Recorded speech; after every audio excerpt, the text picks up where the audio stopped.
Phil just clocked 5:52.319. Can they improve on this lap?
Thomas Kruger-Dorado just rolling through La Source now. Over an hour left on the clock, so no rush to post a flyer yet. He'll be focusing on getting heat into those tires and brakes. La Source is a classic spot to outbrake yourself if the temps aren't right, and you don't want a flat spot set this early.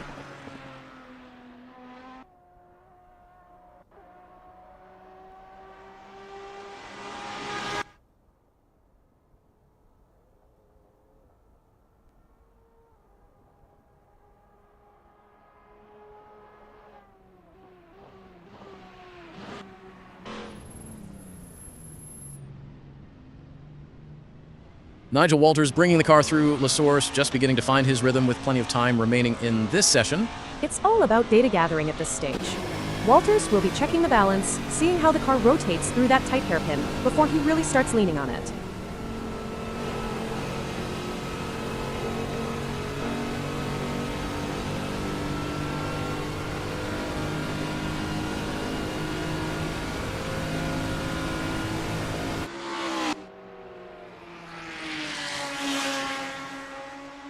Kruger-Dorado working his way through double gauche now, still just feeler laps for the man in the Porsche. That's a high commitment section. If the rear isn't planted there, you'll know about it pretty quickly. He's taking it steady for now.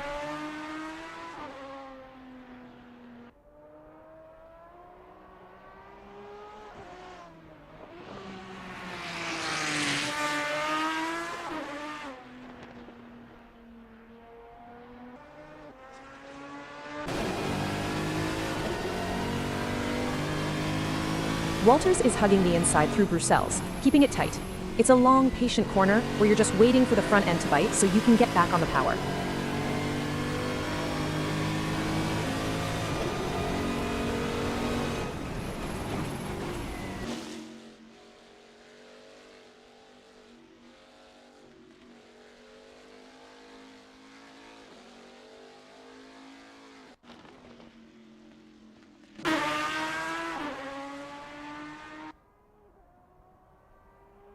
Kruger-Dorado is still out there circulating without a time on the board. Just over 62 minutes left to find a setup that works. He's likely running a heavier fuel load to see how the car reacts over a longer stint. You don't always need to see a purple sector to know a driver is getting the job done.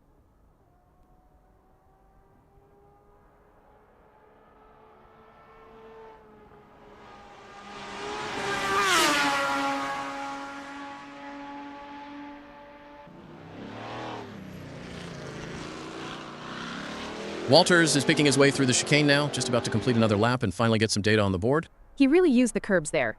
You've got to be careful not to upset the car's platform too much in that final complex, or it'll kill your exit speed onto the straight.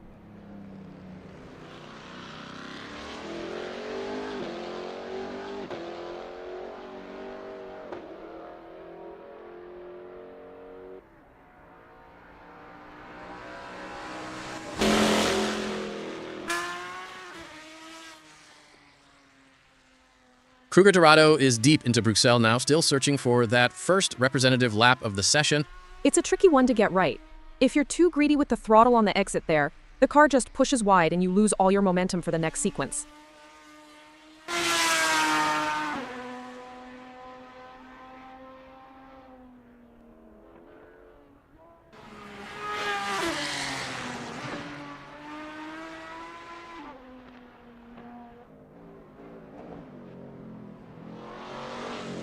Walters is back through Bruxelles again, really leaning on that front left tire. You can see him feathered the throttle, trying to find where the grip limit is today.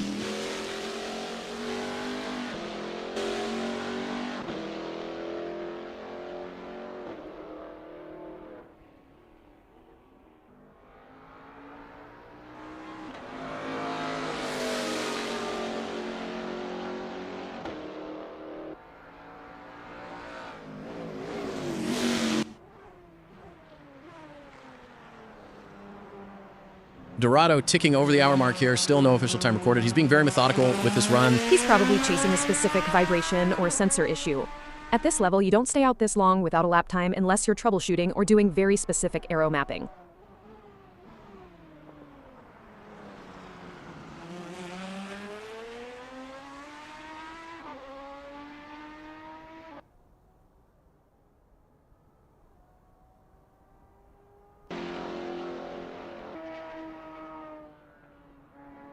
Walters is absolutely flying through Blanchimont. Now that car looks nailed to the tarmac. That is a flat-out kink that really tests your confidence in the aero. If he stays pinned through there, we should finally see a proper time as he crosses the stones.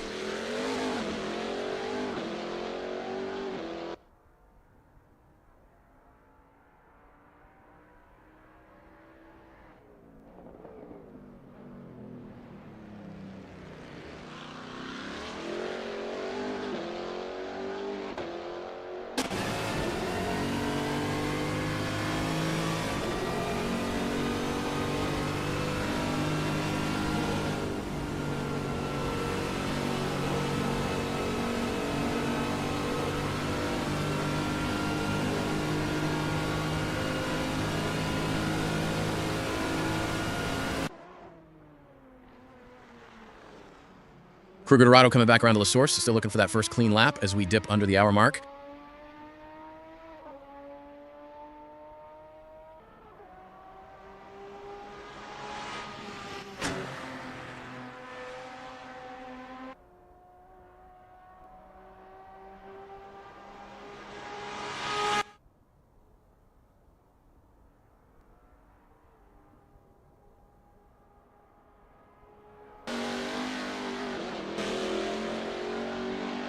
Walters is really working the wheel through Bruxelles. He's struggling to get the car to rotate. You can hear him waiting for that nose to point before he even thinks about the gas.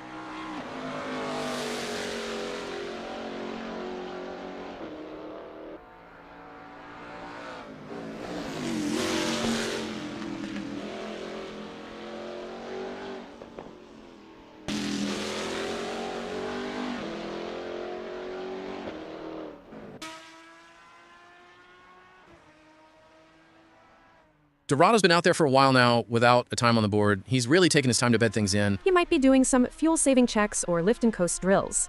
It's not the most exciting thing to watch from the outside, but it's gold for the engineers in the garage.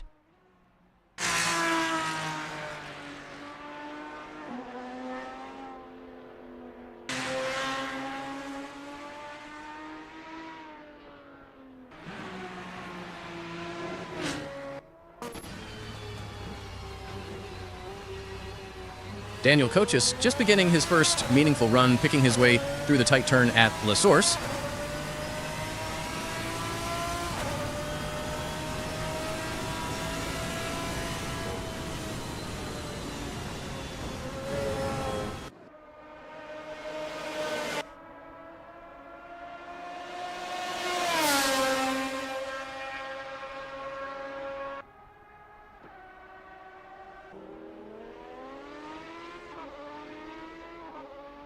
Adam Tyus is the latest driver to head out, squaring off the exit of La Source as he starts his out lap. Fresh set of tires for Tyus, you can see the shine on them. He'll need a lap or two to scrub those in before he can really start attacking the curves.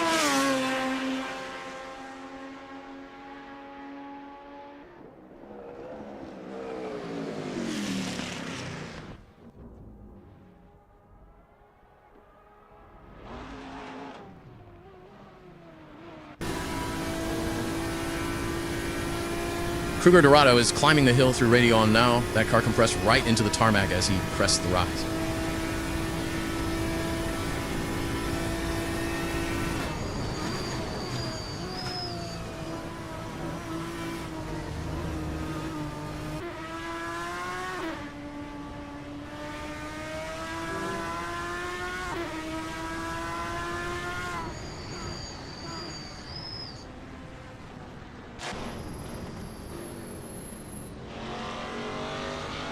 Walters is pitching it into double gauche now. Still no time on the screens, but he's certainly not hanging about. You can see the car dancing a bit on the entry. It's such a technical sequence. Get the first apex wrong, and you're fighting the car all the way to the exit.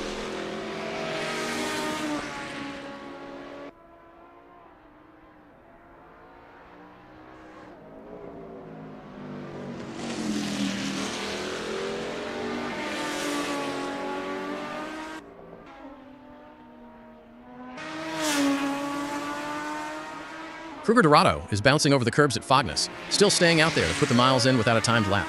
He's really testing the suspension compliance through this chicane. If you're too aggressive on the second part of Fogness, it'll spit you out wide onto the AstroTurf.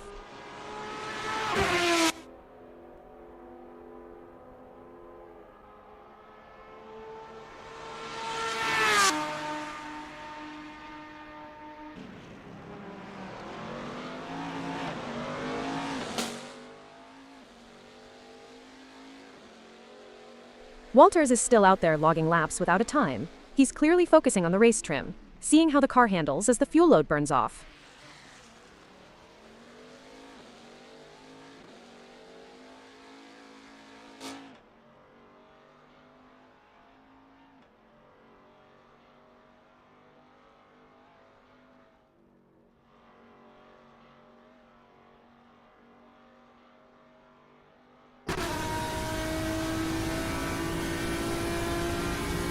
Adam Tyus is flat out through Radeon, a massive test of nerve for anyone just starting their session. It's all about the eyes there.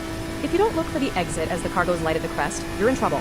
Tyus looks like he's got it pointed exactly where he wants it.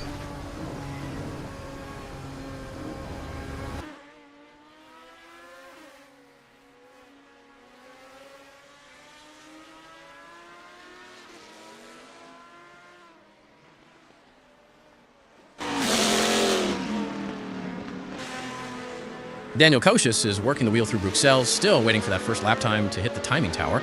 He's taken a very wide entry there. I used to do that to keep the minimum speed up, but it makes the corner feel like it goes on forever.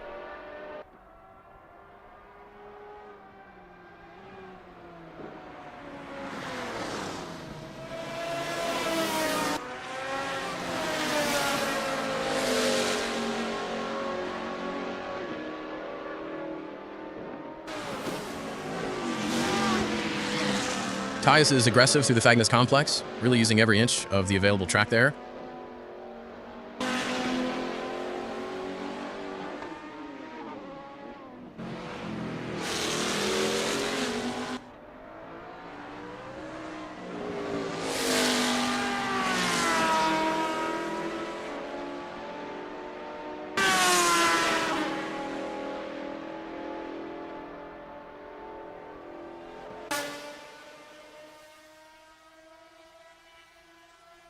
Koci's sweeping through Corb Paul Frere. You really want to carry as much momentum as possible here to set up the run down towards Blanchimont.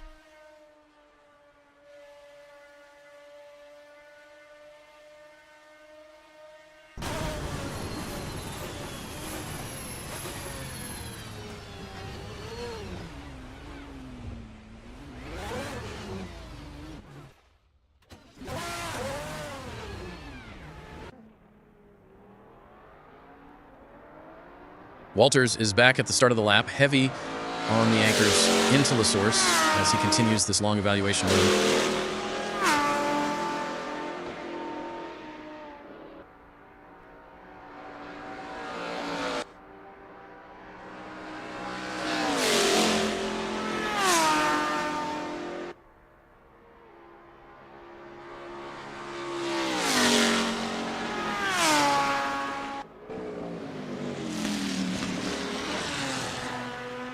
Tyus into Lacombe. That's a big, heavy braking zone after the long climb. You have to be so precise with the trail braking there to get it turned in.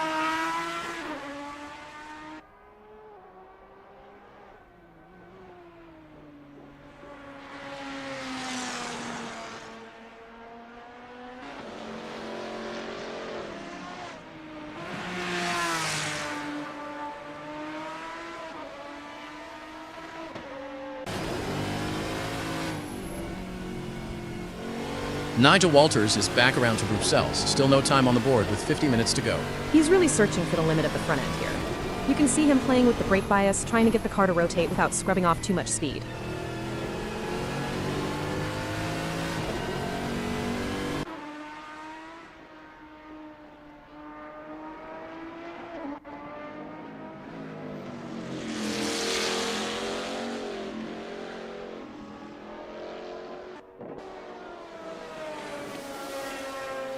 Koci's throwing it through Fagnus. The car looks a bit unsettled over those exit curbs.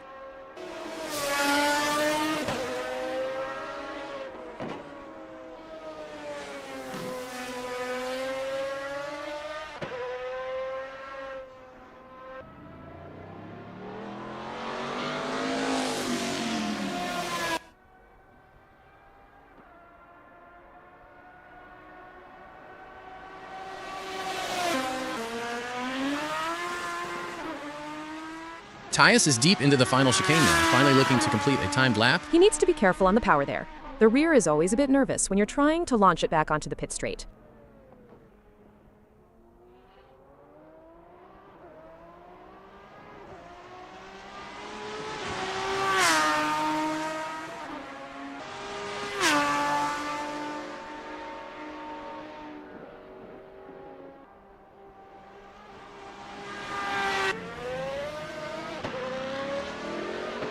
Walters is back at the hairpin again. Another lap started, but still no time registered for him.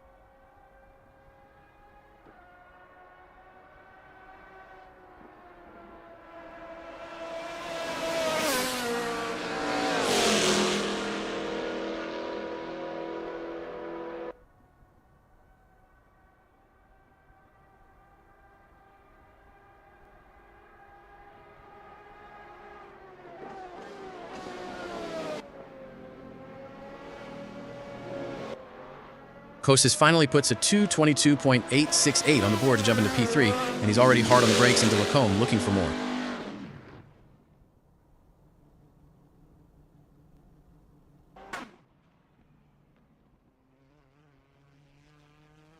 Tyus brings it through La Source once more. He's still yet to register a time on the tower as the session clock ticks down. He might have had a lap invalidated for track limits earlier. At this stage, he just needs to bank a clean one to get a baseline for the setup.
Walters is back at La Source. He's being incredibly patient today, likely working through a very specific checklist for the team before he goes for a qualifying simulation.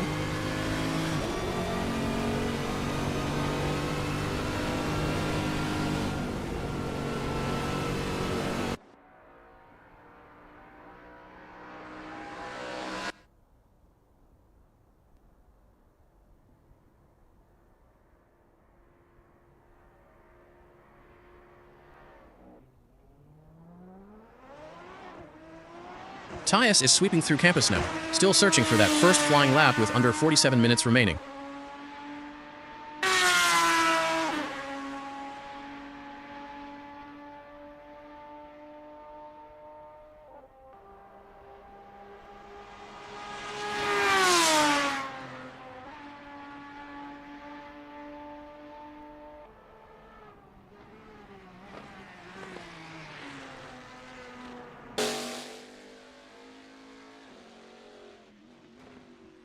Walters is still circulating without a time. It's almost like he's doing a full race distance simulation right out of the gate to see how the Tyree Deg holds up.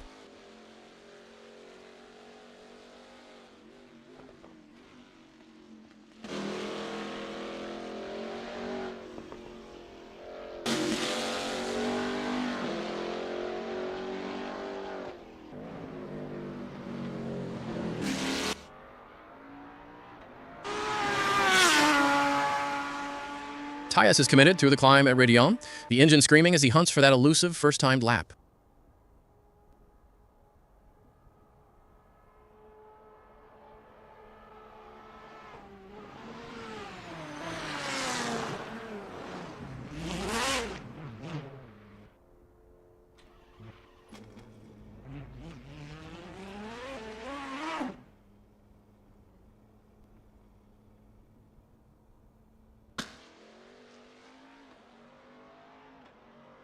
Walters is picking his way through the final chicane. Now surely he is about to finally register a time on the screens.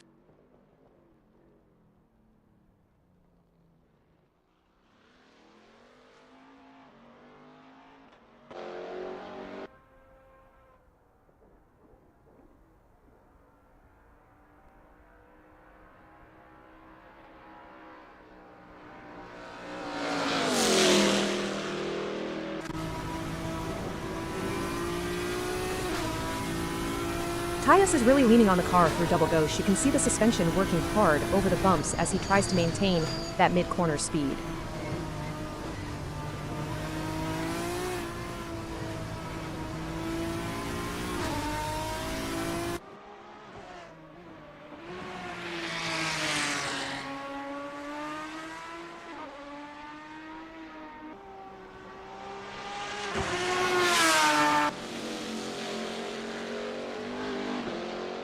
Nigel Walters is back in the heart of the lap at Bruxelles. Still no time on the board as we approach the final 40 minutes. He's taking a very tight line there. It's almost like he's practicing an alternative defensive line rather than chasing an outright qualifying lap.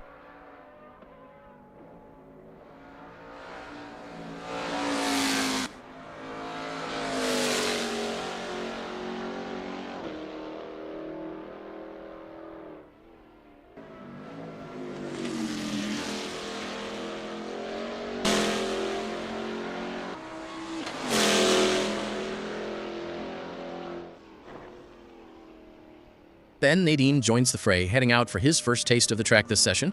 Nadine usually likes to wait for the track to rubber in a bit. He'll be looking for that extra bite from the surface that wasn't there 20 minutes ago.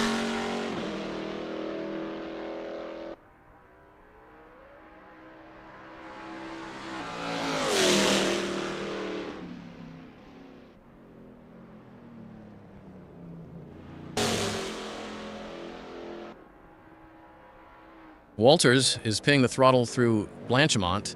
That car looks very stable at high speed. If he can keep it tidy through the final chicane, we should finally see where his pace really sits. He's been out there long enough to know every bump by now.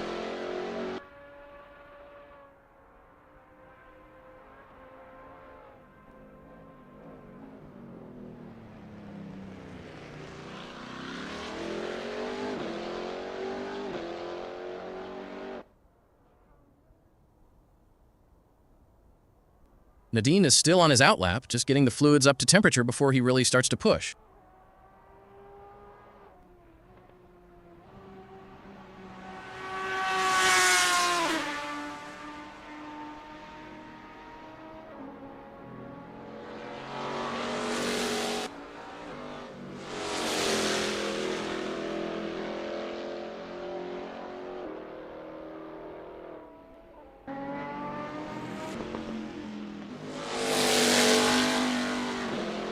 Walters finally goes third fastest with a 2:20.469, and he's straight back onto the anchors for Les Combes.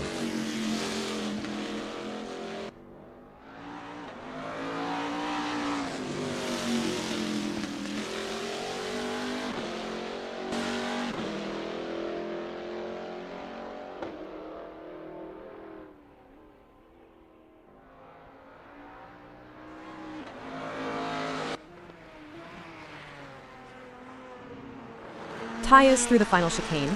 He's been out there a while now. He'll be desperate to get a clean lap in and see how he compares to the likes of Walters.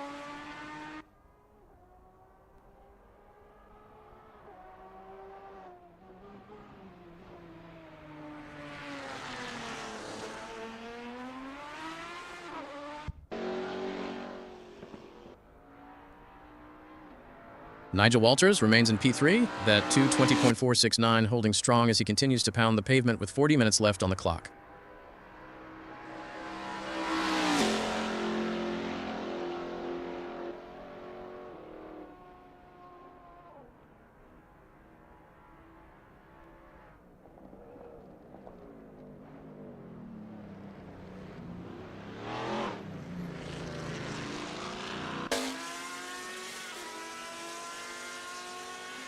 Nadine is still getting settled in. He's a driver who builds his pace lap by lap, never one to just go for a hero shot on his first flying attempt.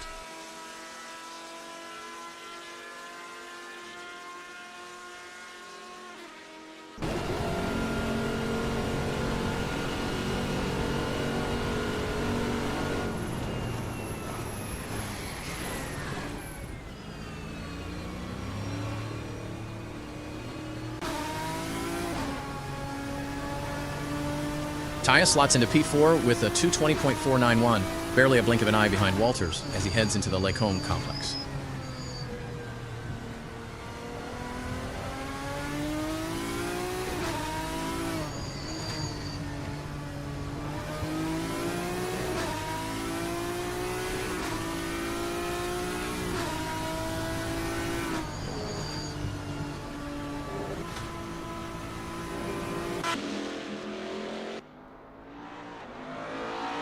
Walter's back into Bruxelles. He's got his baseline now, so he'll be looking to see if he can find those tiny gains in the braking zones to move further up the order.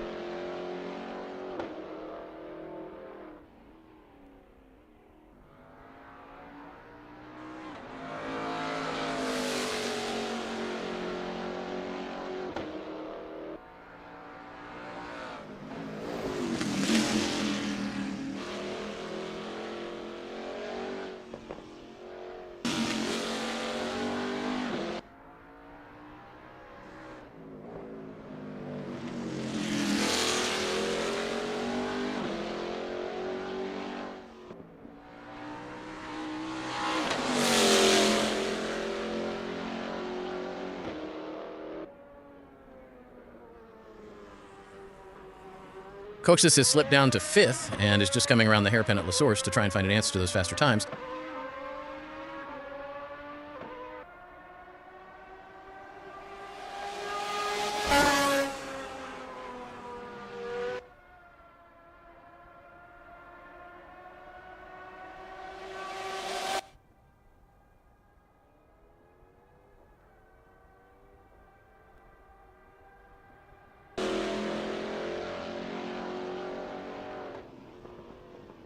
Walters is holding steady in 3rd place, still over 37 minutes of track time left to find a way to the top.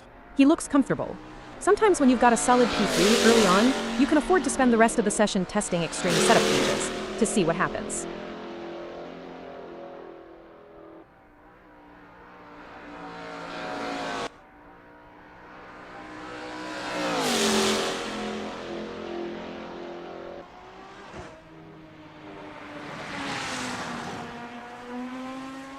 Robert Cormack is navigating the long right-hander at Bruxelles, his first stint of the session just getting into gear.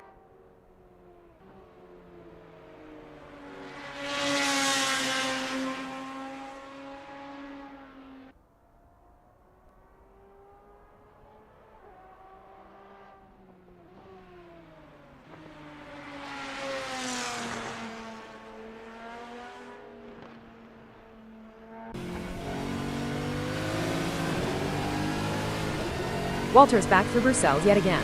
It's the most technical part of the track for finding front-end grip, and he's spending a lot of time perfecting his line there.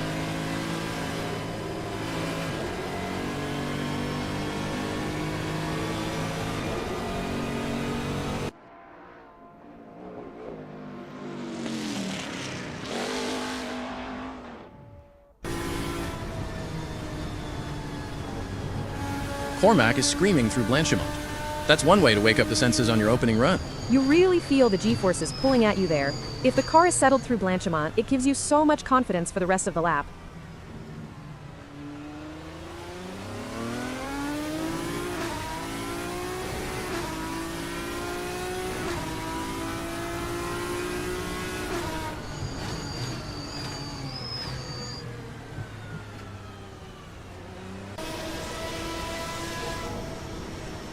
Kush is still sitting in P5 with that 222.868. He'll be looking to shave off at least another second if he wants to challenge the leaders.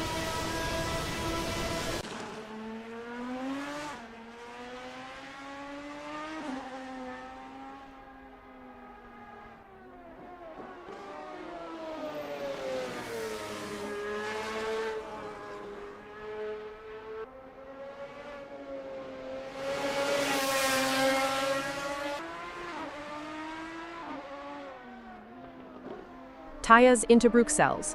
He's so close to Walters on the timing screens, just a few hundredths in it, and you can see he's pushing hard to bridge that gap.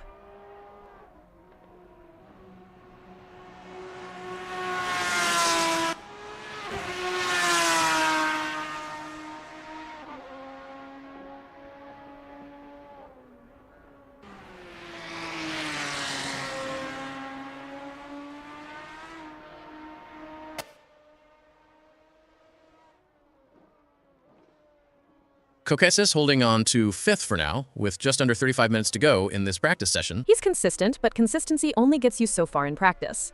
I'd like to see him take a few more risks and see where the car's braking point is.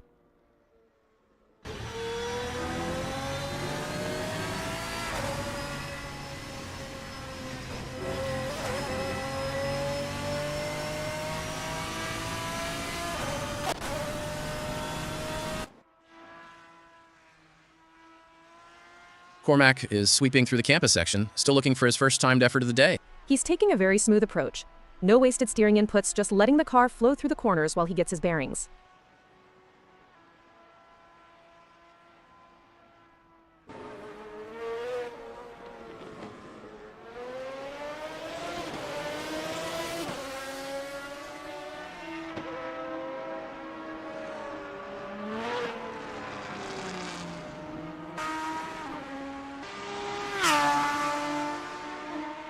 Tyus is currently fourth on the board, that 2:20.491 keeping him right in the thick of the lead pack. It's a good place to be. He's within striking distance and doesn't have to show his full hand just yet. I bet there's a bit more in that car if he really digs deep.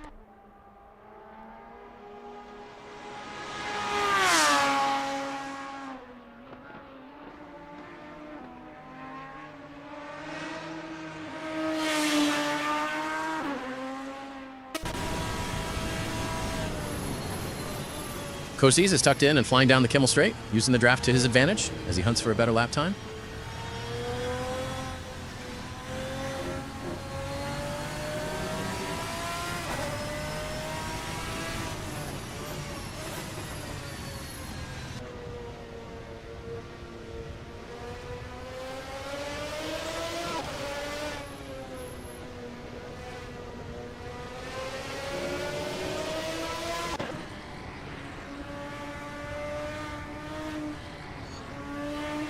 Constable Barry is picking his way through Fagness.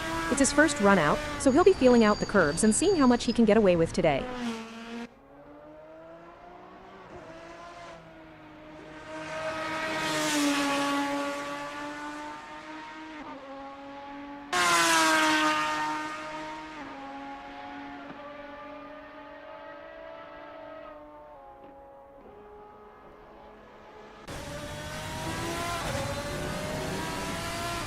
Kokasis is through campus now, still looking to improve on that 2:22.868 as we move into the final half hour of the session.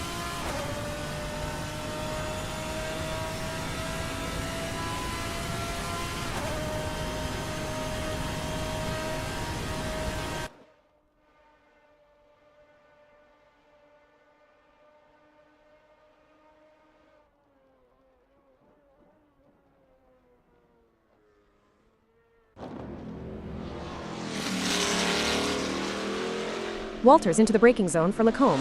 He's been extremely steady today, but he'll need to find a few more tenths if he wants to dislodge the top two.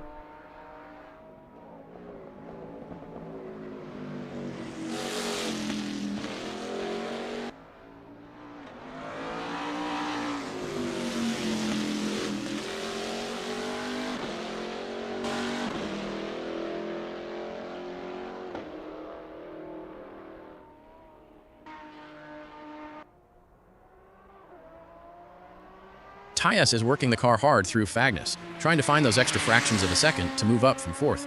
He's really aggressive on the throttle there. You can see the back end stepping out just a touch. He's definitely pushing the limits now.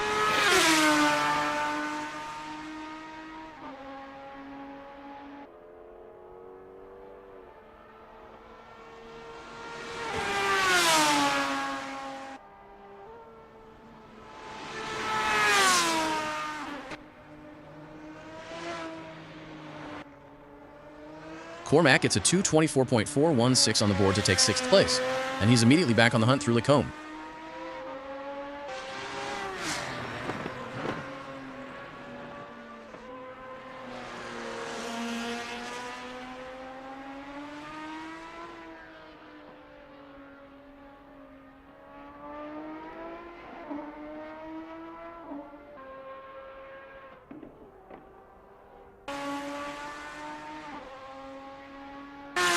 Constable Barry is sweeping through Corb Paul Frere, still on his way to setting that first representative lap time.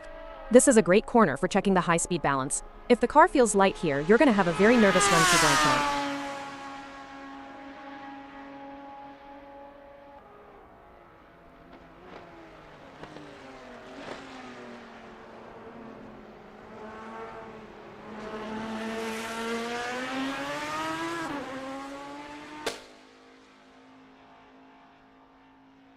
Walters is buried in the cockpit as he tears down the Kimmel Straight, that engine note echoing through the trees.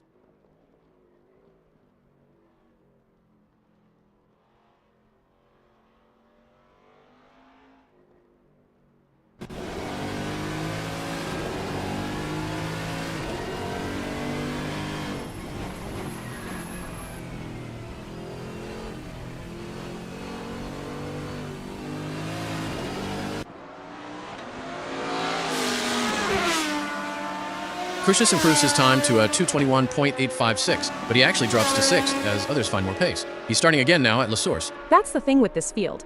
You can find a full second and still lose ground. He's got to keep finding more. He can't afford to plateau here.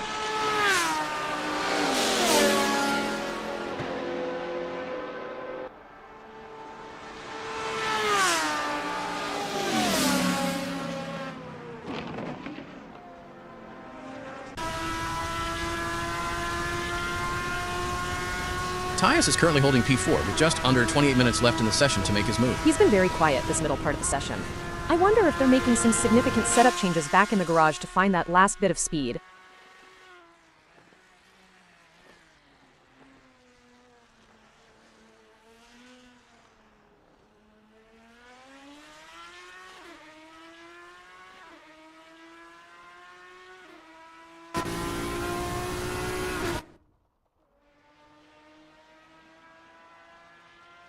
David Constable-Berry is leaning into the double gauche, the car under huge load as he looks for his first time lap of the afternoon.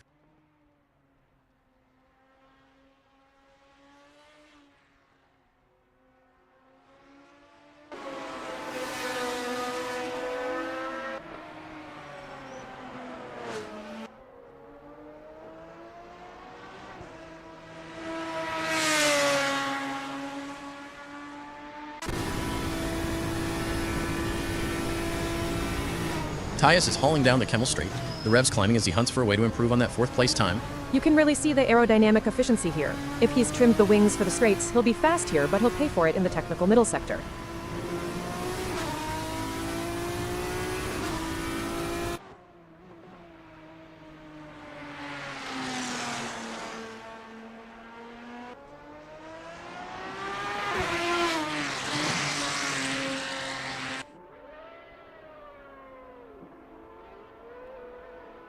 Neo Constable-Berry puts a 2:20.716 on the board, enough to vault him into 5th place with 26 minutes still to play. Solid opening gambit. He's right on the tail of Tyus now. It'll be interesting to see if they end up helping each other out with a bit of a slipstream later on.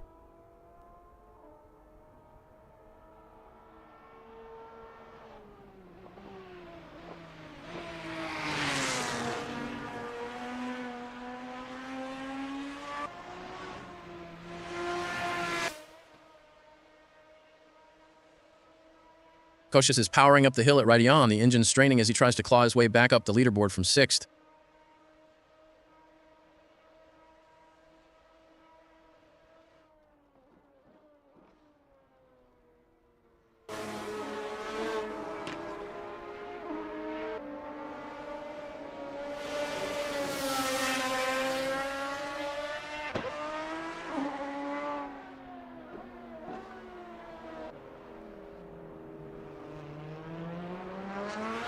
Tyus is navigating the final chicane now, looking to get a clean run out onto the pit straight for his next flying lap. He was a bit late on the brakes there, had to really wrestle it through. That's going to hurt his exit speed for the start-finish run.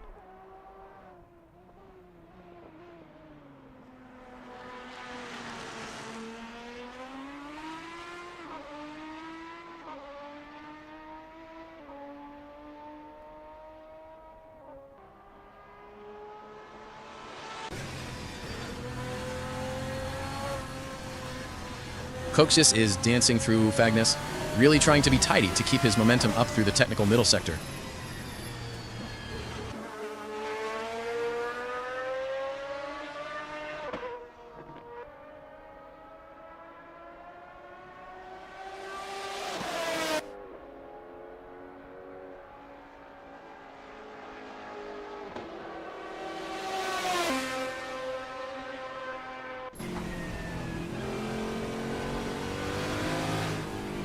Walters through Fagnus. He's so precise with his placement, hitting the same inch of curb every single lap. That's the hallmark of a driver who's really in the zone.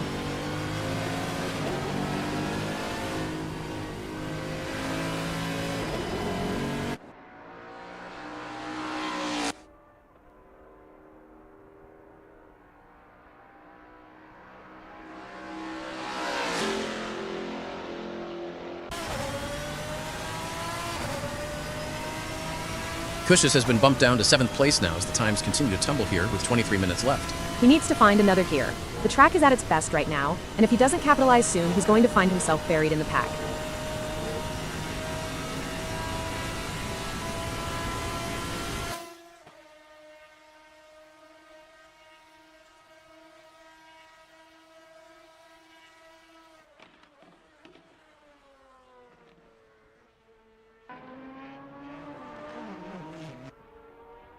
Neil Constable-Barry is working the front tires hard through the long right-hander at Bruxelles, currently sitting in 6th place.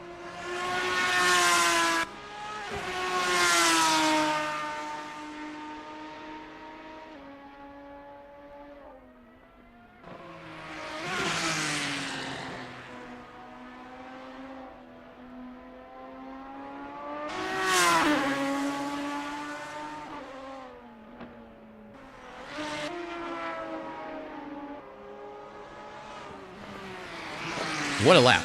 David Constable-Barry jumps right into 3rd with a blistering 2:18.180, and he's still pushing through double gauche. Where did that come from? He's absolutely lit the timing screens on fire.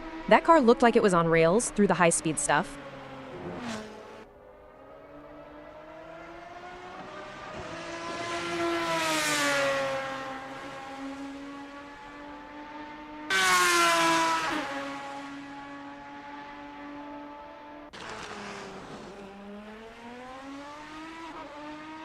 Cormac improves to a 2:23.831, but it's only good for 8th place at the moment as he begins another run at La Source.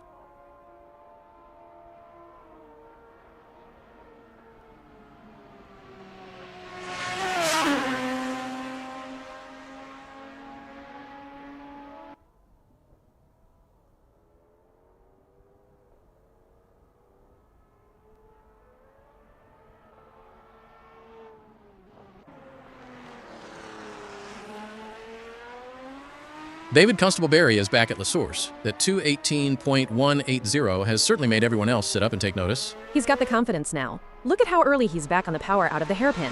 He's really trusting the rear to hook up.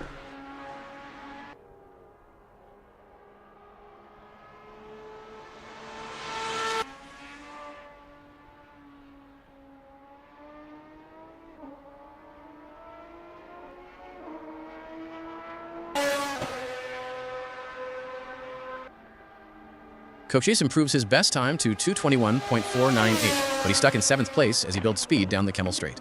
He's finding time, but the others are finding more. It's a game of diminishing returns now as the session enters the final 20 minutes.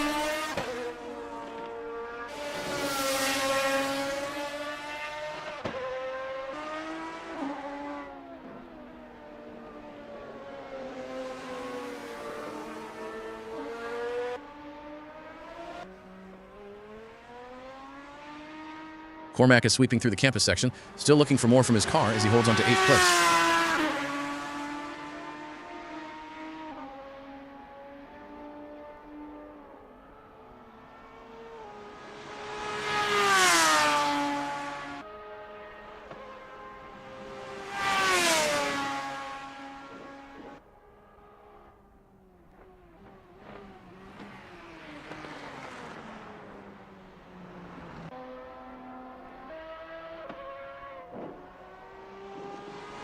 David Constable-Barry is through the Corbeil Paul Frere, looking very smooth as he maintains that 3rd position on the leaderboard. He's really maximizing the track width there. Every inch counts when you're chasing those top 2 spots, and he knows he's got the car to do it.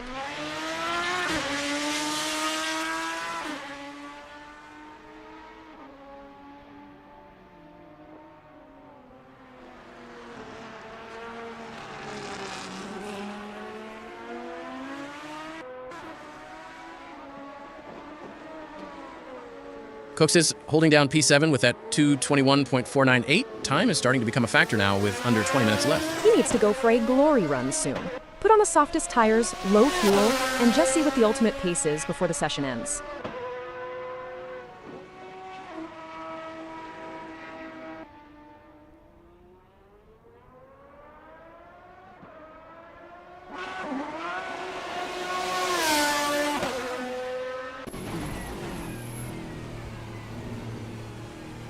Walters improves to a 2:19.310 to take 4th, and is just picking his way through the final chicane now. That's a solid lap from Nigel. He's found over a second somewhere. You can see he was much more confident through the middle sector on that run.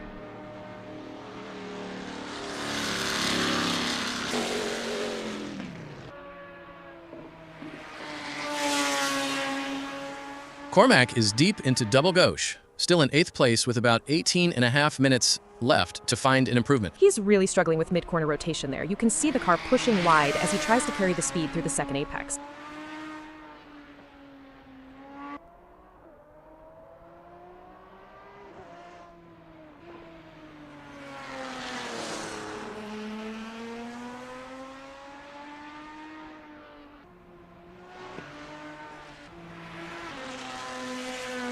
Tyus is working through the Bruxelles right-hander. He slipped to 6th and will be desperate to respond to Walters. Recent improvement.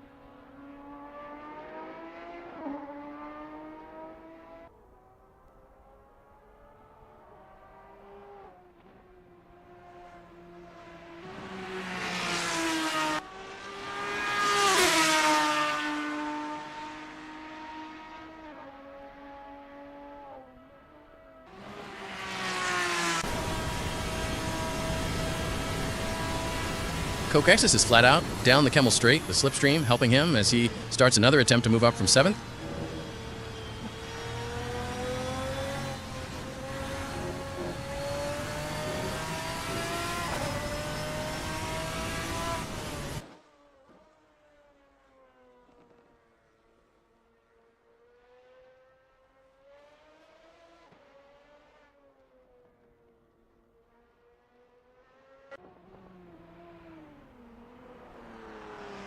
David Constable-Berry is heavy on the brakes into La Source, trying to hook up the perfect exit to start another flyer.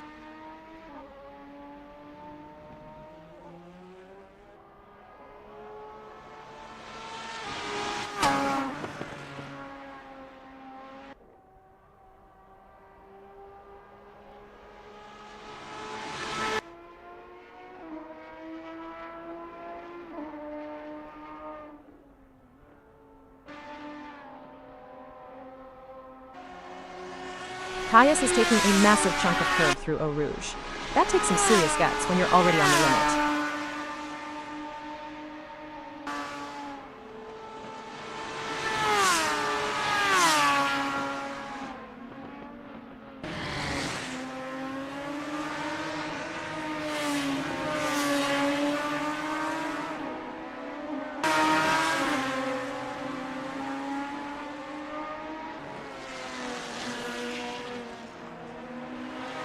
Neil Constable-Berry finds a couple of tenths with a 220.275, holding firm in P5 as he navigates Bruxelles. He's chipping away at it. It's not a massive jump, but it's that constant refinement that wins you races on Sunday.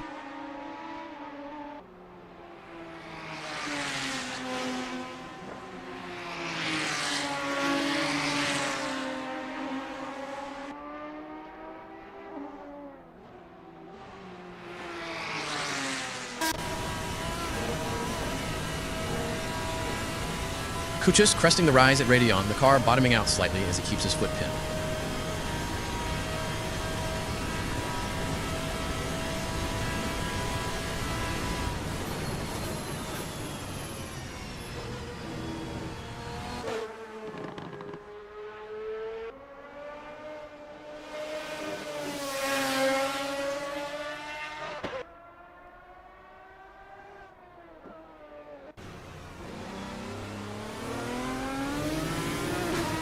David Constable-Berry through the final chicane. He's looking to settle into another rhythm here in the final 15 minutes. He's been very precise with the braking markers there. If he can replicate that lap after lap, he's going to be a real threat in the race.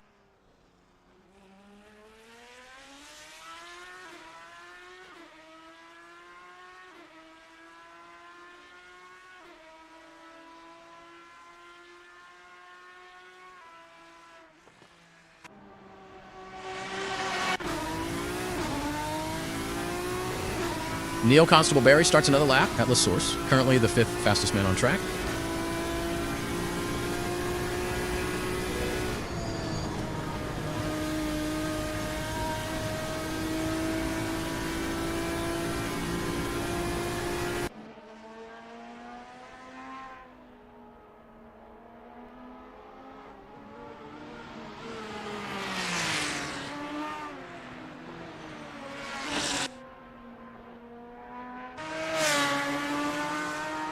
Cormac is using a lot of road through Fagnes, really trying to maximize the exit speed. He's struggling to break out of that 8th position, though.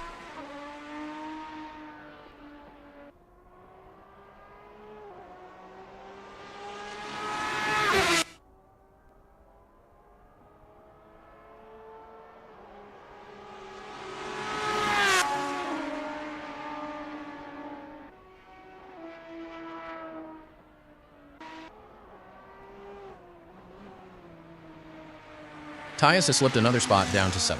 That 220.491 starting to look a bit vulnerable now. The track temperature might be dropping slightly, giving the guys who waited a bit of an advantage. He needs to get back out there on a fresh set and respond.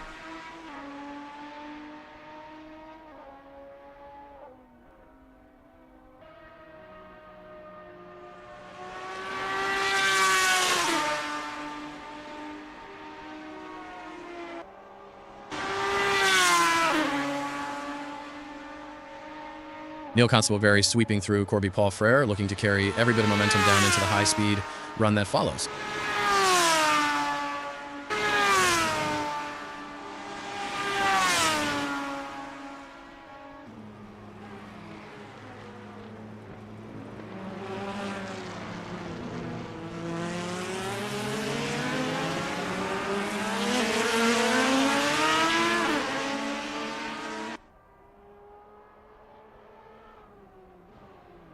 Dorado absolutely smashes it. A 2:16.641 puts him straight to the top of the pile with 12 minutes to go. That is a monstrous lap.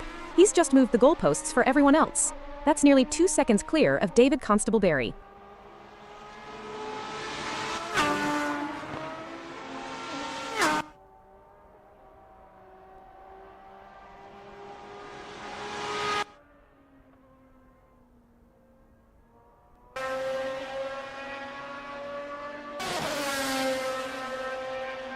Kokouzis improves to a 2:20.353, moving into 6th as he negotiates the Corb Paul Frere. He's moving in the right direction, but that gap to the top is massive now. He'll be looking at the telemetry to see where Kruger Dorado is finding all that time.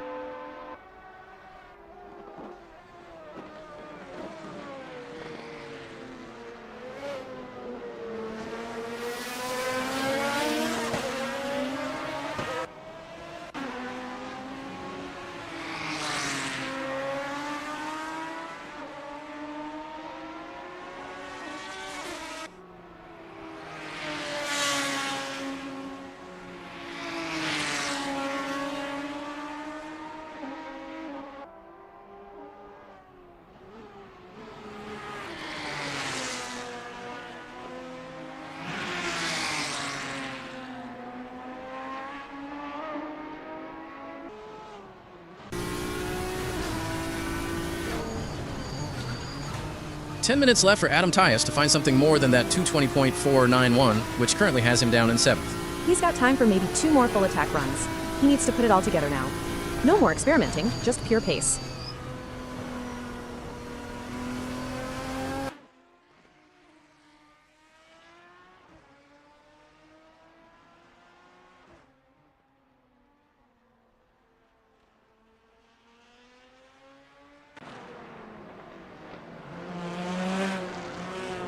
The session leader, Thomas Kruger Dorado, is coming through the final chicane now, looking extremely confident in that top spot.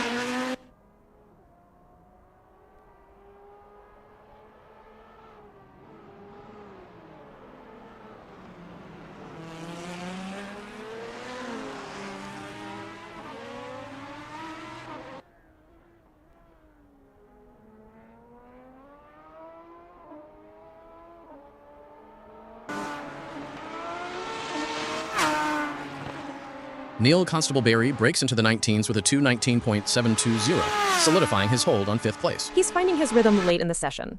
Sometimes that's the best time to do it, as the track is at its absolute grippiest.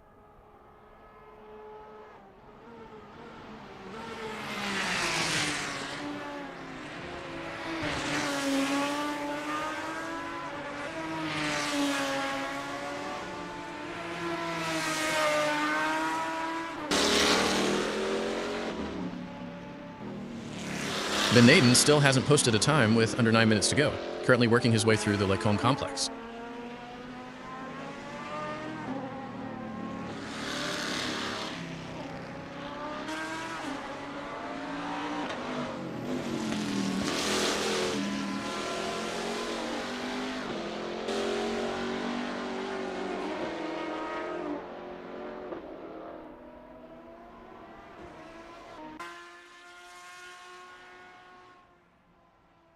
Phil Bodkin jumps into 2nd.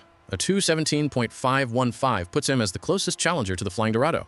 Great lap from Bodkin. He's found a way to bridge that gap slightly, but he's still almost a second off the lead. That shows just how good Kruger Dorado's lap was.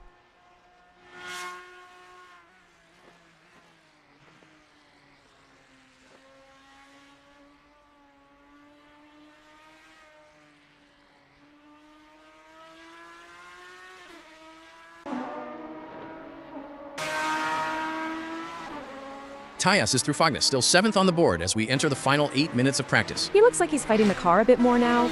Maybe the tires are starting to go off, or he's just trying to find time where there isn't any.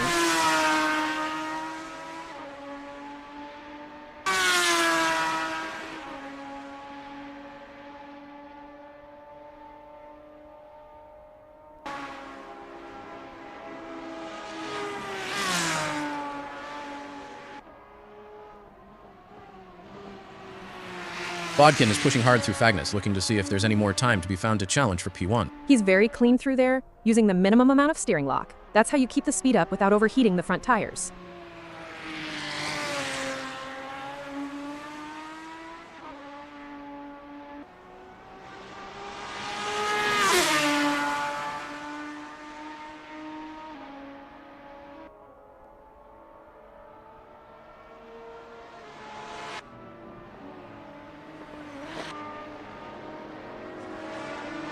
Neil's last lap was a 2:19.640, aiming to shave off some seconds here. As the session progresses, Neil Constable-Barry is dialing in, looking more confident with each lap.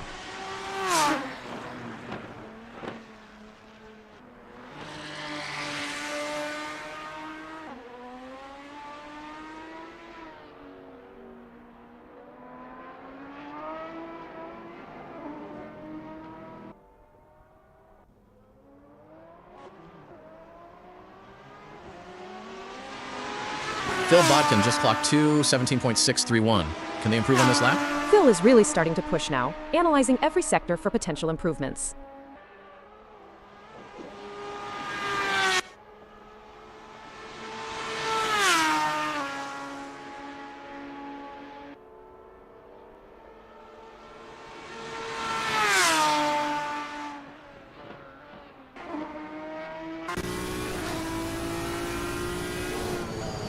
Rich Snape is out on track for a very late run.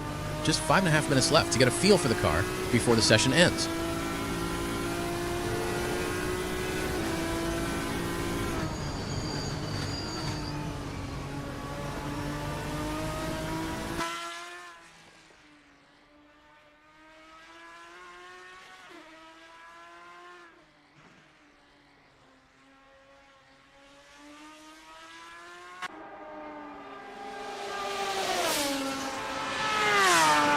David Constable-Barry is drafting down the Kemmel Straight. He's currently third and will be looking for one final push to get back onto the front row.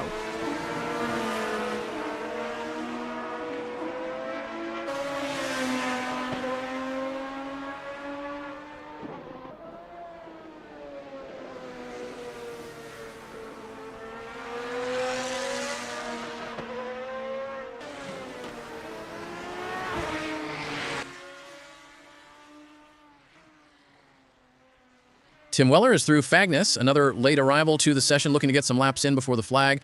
He's got to be careful not to get in the way of the guys on flying laps.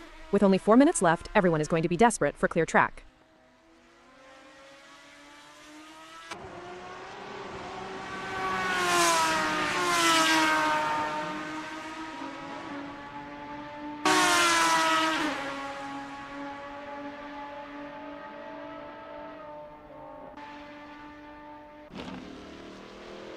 Snape still hasn't registered a time. Time is very rapidly running out for him to get any meaningful data.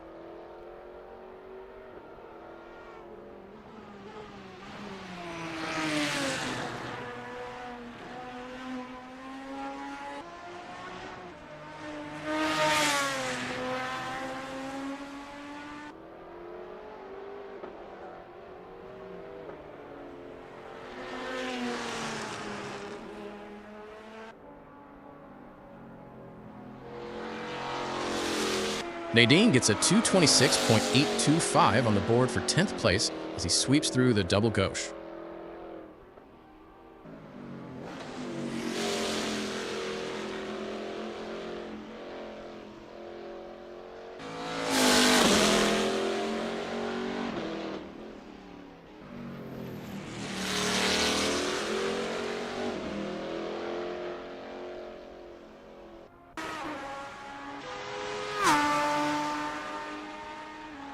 David Constable-Barry still holding on to P3. He's had a very productive session, and that 2:18.180 is a solid foundation to build on for the rest of the weekend.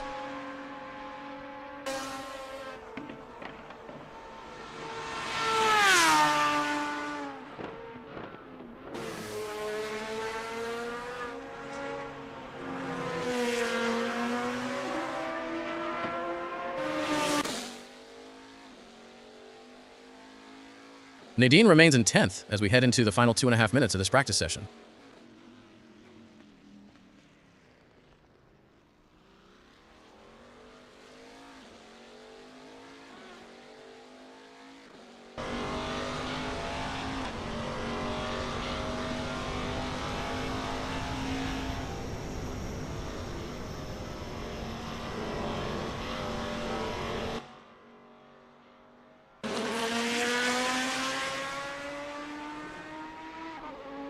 David Constable-Barry's been pushed down to 4th now. As the final improvements come in, he's currently in the middle of double gauche. He's got one last shot at this. If he can nail the exit of this complex and the run through Blanchimont, he might just reclaim that 3rd spot.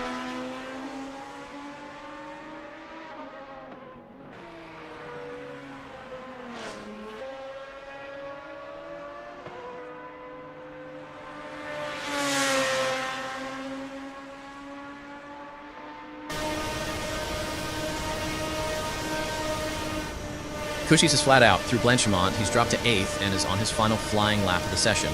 He's really hanging it out there. That car was right on the limit through the kink. He's desperate to end the session on a high note.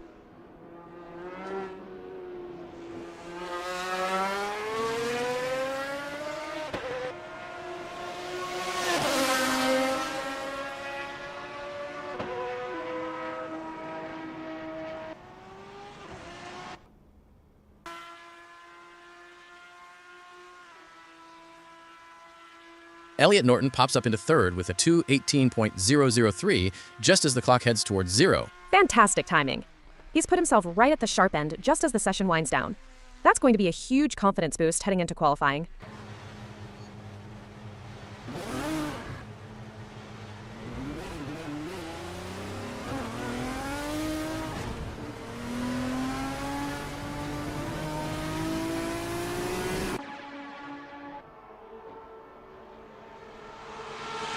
Rich Snape jumps into 4th with a 2:18.149.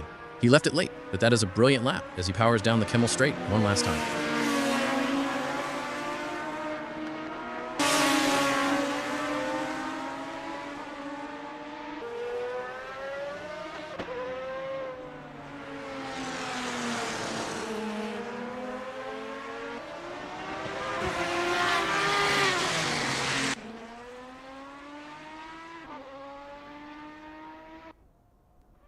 Dorado is bringing it home now. He's been the class of the field this session, and that 2:16.641 is going to take some beating when it really counts.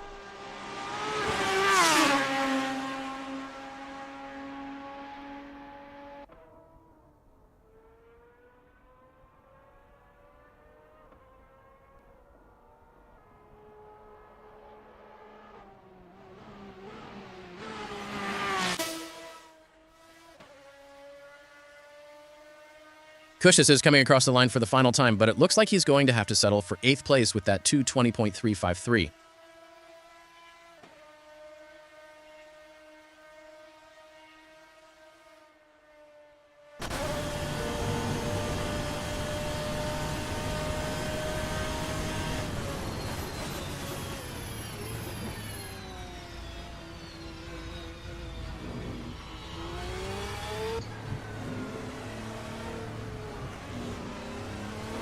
David Constable-Barry navigating the final chicane for the last time today. He's currently sitting in 5th position. He looked really strong early on, but the track seemed to come to the others late in the session. He'll have plenty to think about before the next time he's out there.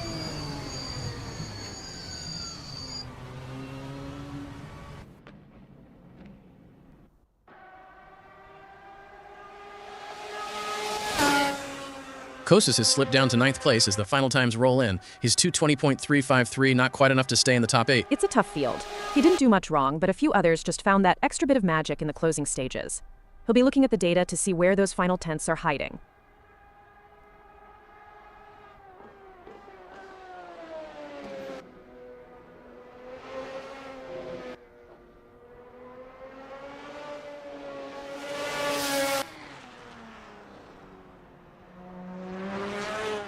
Kruger Dorado coming through the chicane, almost certain now that he'll finish this practice session at the top of the pile. He's been untouchable. That lap was a statement of intent, and everyone else in the paddock knows they've got work to do to catch him. Cushys is deep into Bruxelles, searching for one last improvement before the checkered flag drops on this practice session.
Chris Stokes currently holds 12th place with a 2:22.819. Still 4.5 minutes left for him to try and break into the top 10.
The anticipation is high as the drivers line up for the qualifying session at Spa 2022. This is where champions are made, and the stakes couldn't be higher.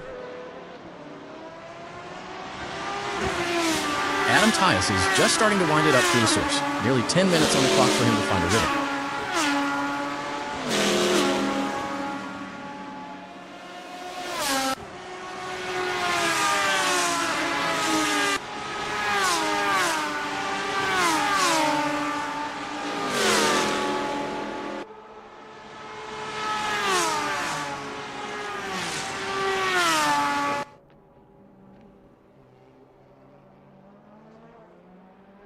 Tim Weller's just picking up the throttle out of La Source now, looking to get this session moving.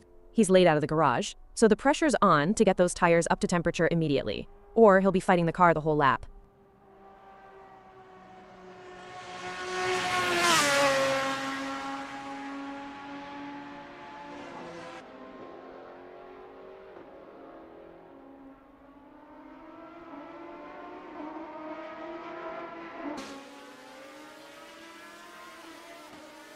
Kruger Dorado is deep into Bruxelles now, really leaning on that front right to get the car rotated before he starts his first flyer.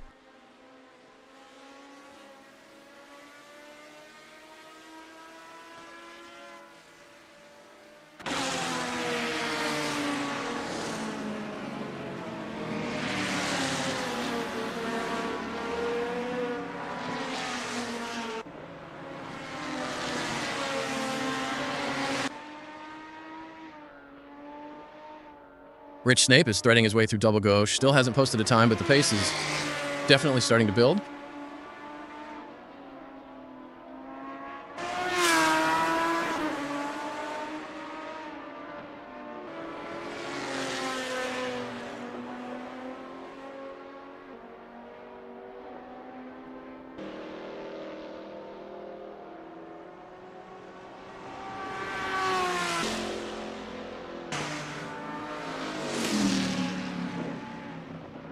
Nigel Walters is absolutely pinned through Blanchimont, finally bringing this lap toward the timing line. He's using every inch of the track there. At that speed, the smallest lift ruins your momentum for the entire following straight. Constable Barry clips the apex at Le Source, 7.5 minutes left to make his mark on the board. It's all about the exit there. If David's too greedy on the power, he'll just spin the rears and ruin the run down the hill. Neil Constable Barry is out on circuit with just over 7 minutes to find a gap in the traffic and put a representative time down.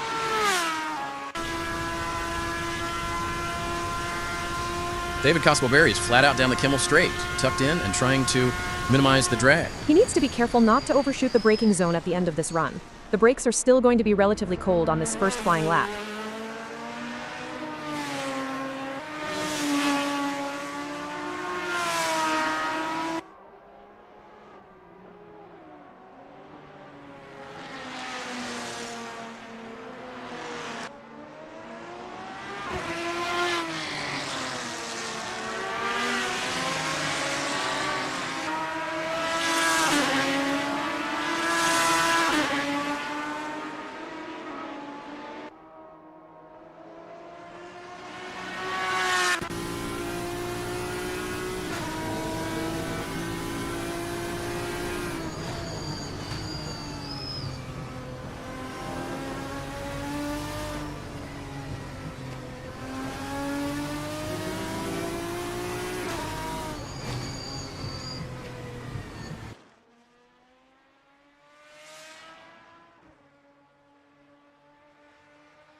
David Constable Barry crosses the line with a 2:17.7, and that's enough to put him straight onto provisional pole.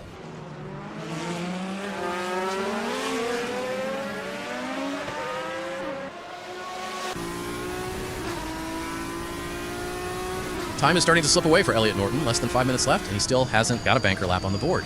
He's cutting it fine. One mistake for a yellow flag now, and he'll be starting right at the back of the grid.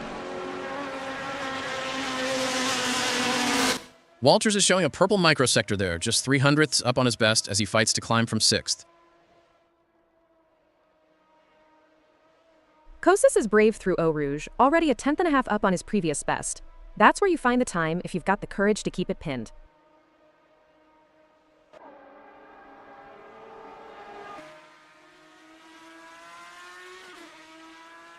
Botkin is finding more time through Les Combes, over a 10th up on his best and hunting for that top spot.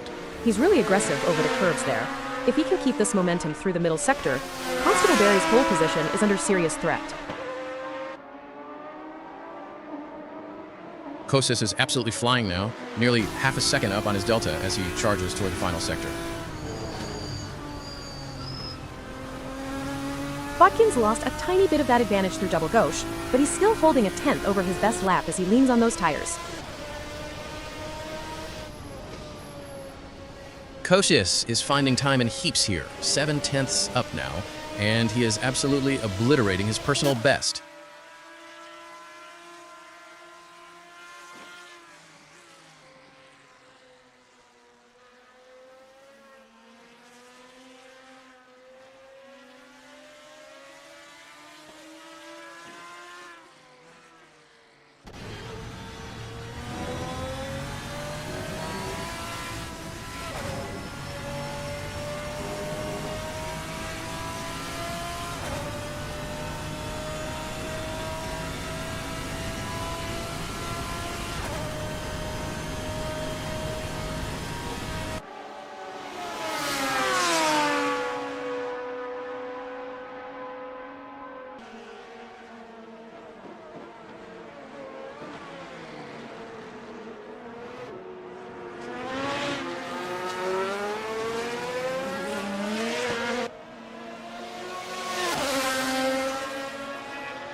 Kostas crosses the line with a 2:20.2, a massive improvement, but it keeps him stuck in P5 for now.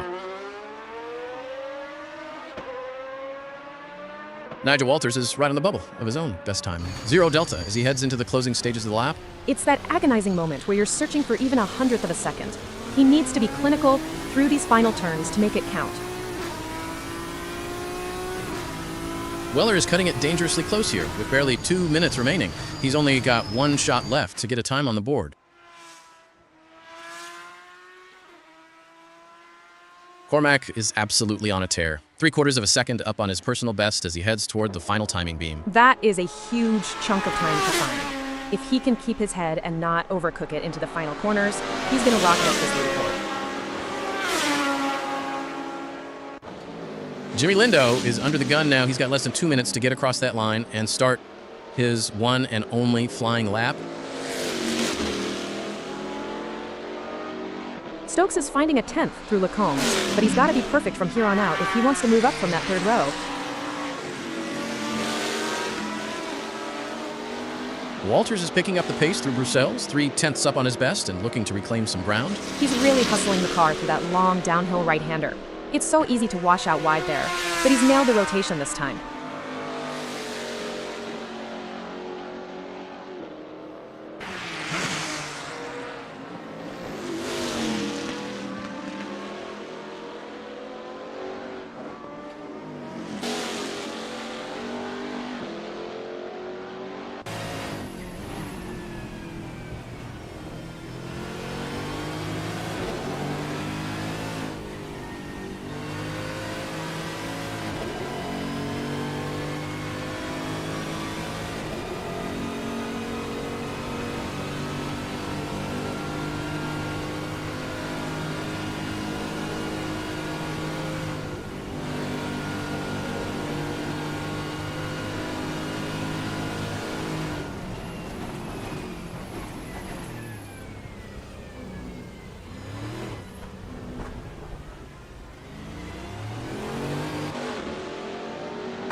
Walters crosses the line but only finds 0.04 of a second. That is not going to be enough to move him up the order with the clock hitting 0. Kruger Dorado is dancing through the chicane right at the death of the session, looking to get his name on the board before the flag drops. He's left it until the absolute last second. One heavy bounce over those curbs and he'll be starting from the very back of the pack. Cormac is digging deep with 17 seconds on the clock, finding nearly 1/4 of a second on this final effort. He's 10th at the moment, and that delta would likely jump him up a row or two. He just needs to keep it tidy through the final sector.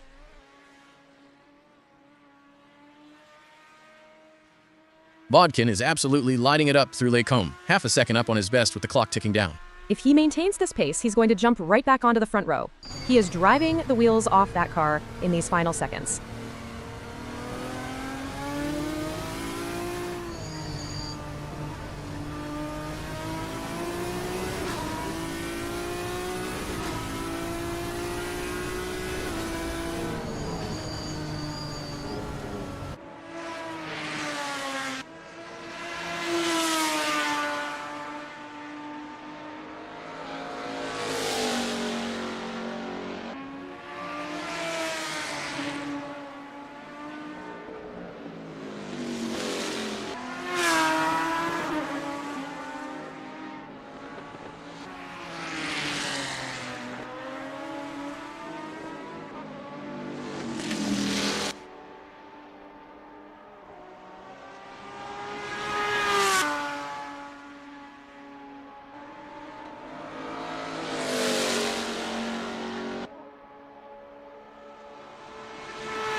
Bodkin storms across the line and snatches provisional pole with a blistering 2:17.1. He found over 1.5 seconds on that lap. That's a massive statement to the rest of the field with 2 minutes still left to play. Cougar Dorado is finding even more time, over 3/10 up on his best as he looks to break onto that front row.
Sky, the drivers are lined up and ready. Should we get it on? Yes, Hal. We should definitely get it.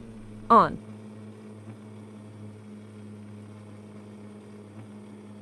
Bodkin's got the big V12 singing on the front row. A massive opportunity here for the Englishman to dictate the pace from the get-go. Starting from pole as an AM is a double-edged sword.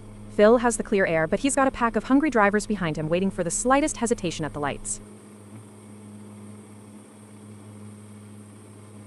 David Constable-Berry sitting in P3, right in the thick of it. That Ferruccio looks mean in the second row. He's the highest-placed Pro-Am on the grid, and he'll be looking to use that V12 grunt to bully his way toward the lead before the first corner. Rich Snape completes an all Ferruccio's second row, and you can bet he's looking at Constable-Berry's rear wing thinking there's a way through. Adam Tyus rounds out the top 5, putting yet another one of those V12 powerhouses right in the mix for the start. He's in a dangerous spot there. If the front four get bottled up, Tyus is exactly where he needs to be to pick up the pieces, but he has to survive the squeeze into the first braking zone. Keep an eye on Elliot Norton in 6th, the first of our pro drivers on the grid, and surely looking to carve through this AM-heavy pack. He won't stay in P6 for long.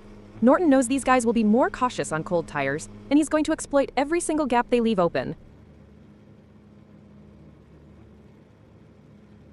Chris Stokes breaks the Ferruccio deadlock in 8th, bringing that Shadow V8 rumble to the 4th row. The V8 has a different torque curve entirely. Stokes will be hoping those V12s struggle for traction, so he can use that mid-range punch to jump them off the line.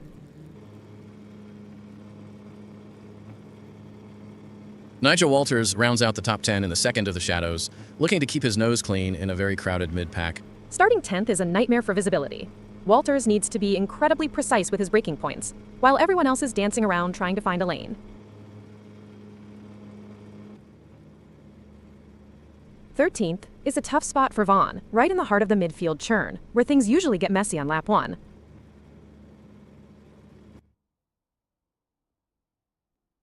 Jimmy Lindo lines up 14th, and that Shadow V8 is going to have its work cut out trying to navigate through the traffic ahead. Lindo's a Pro-Am, so he's got the racecraft to stay patient. Down in P14, it's all about surviving the first 3 corners before you even think about an overtake.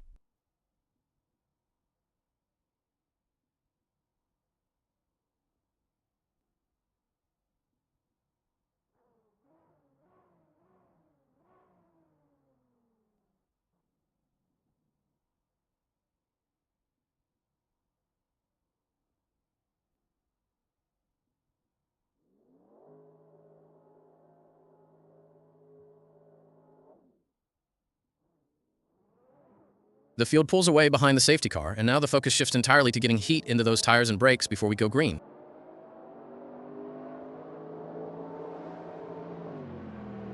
Look at the weaving down the back straight. Everyone trying to scrub those tires and get the carcasses up to temperature. It's a delicate balance. You want the heat, but you can't afford to glaze the pads before you've even made a competitive move. Phil Bodkin is doing a good job of controlling the pace at the front, keeping the field bunched but steady. I used to hate this part. The adrenaline is spiking, your left leg is twitching on the brake pedal, and all you want to do is drop the hammer.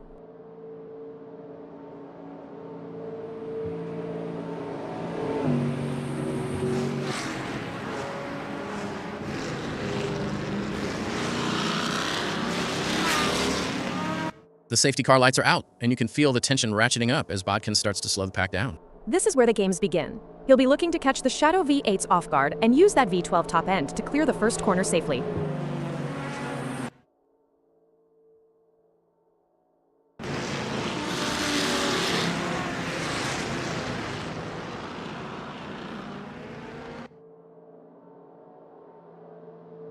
The pack is tightening up as they head toward the final sector, just waiting for that safety car to peel away into the pits. You can see the drivers at the back really aggressive with the steering, trying to keep the front edge of the tires from falling out of the window. It's a long wait for the guys like Nico Vaughn and Jimmy Lindo further back, just hoping the accordion effect doesn't catch them out. That's the danger. Someone always jumps the start or overbrakes, and suddenly you've got a carbon fiber sandwich before you've even seen the green flag.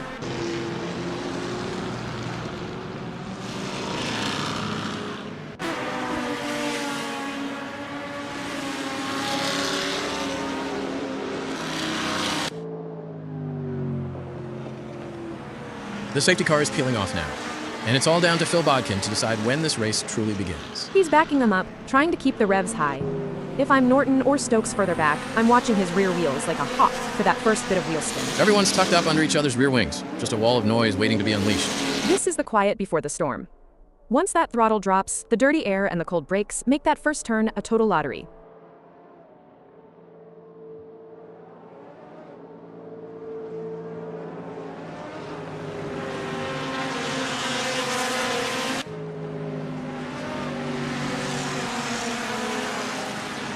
Last few seconds of calm here as the grid snakes through the final turn, waiting for the signal.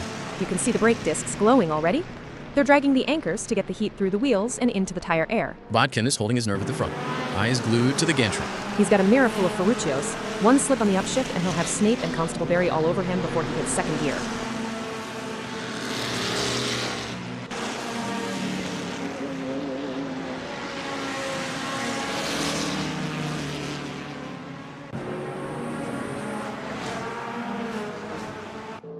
The safety car is long gone now, and the pack is agonizingly slow as they wait for Bodkin to pull the trigger. This is pure psychological Safety warfare. car in this He's lap.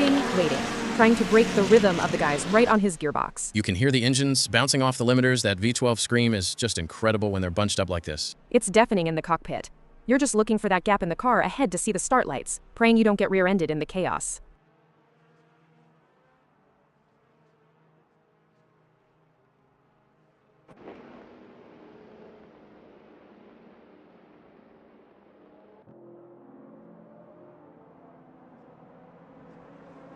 We are seconds away now. The grid is perfectly formed and the anticipation is through the roof. Look at the positioning from David Constable-Barry in third. He's hanging slightly out of the line of the lead car, looking for that tiny bit of visibility. Bodkin is crawling, keeping them all guessing as they approach the line. He's making them sweat. In that position, you're just waiting for the car ahead to squat down as the driver nails the throttle.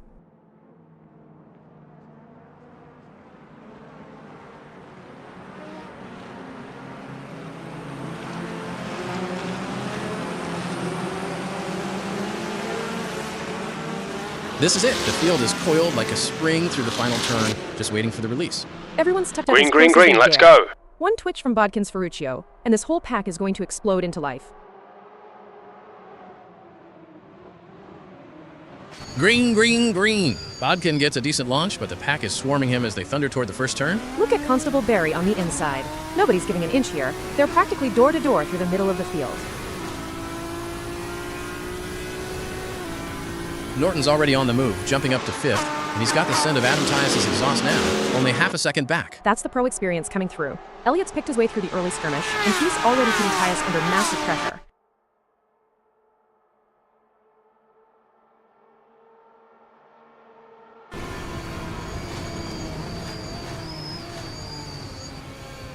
Rich Snape is absolutely glued to Bodkin's bumper on the Kimmel Straight. He's only a tenth of a second back and looking for the slipstream with 40 minutes still on the clock.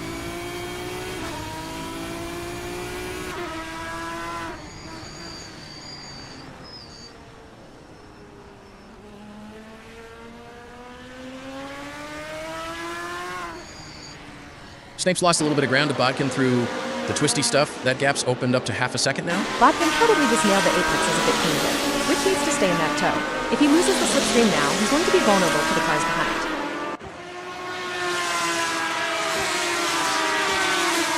Elliot Norton is just biding his time in fifth, keeping Tyus within 6/10 and letting the race come to him as we settle into this 40-minute stint.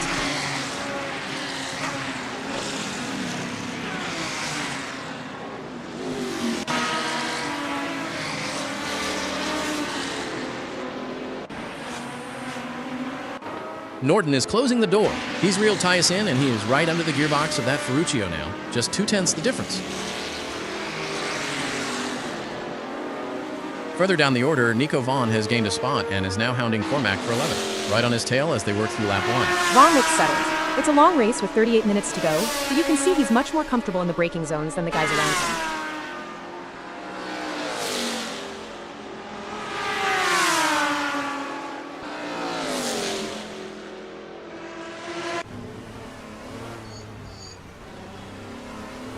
Norton is still probing for a weakness, hovering just 0.3 behind Tyus as they bring this first lap to a close. He's shadowing him perfectly. Tyus is taking a defensive line into the corners, which is killing his exit speed, and that's exactly what a pro like Norton wants to see.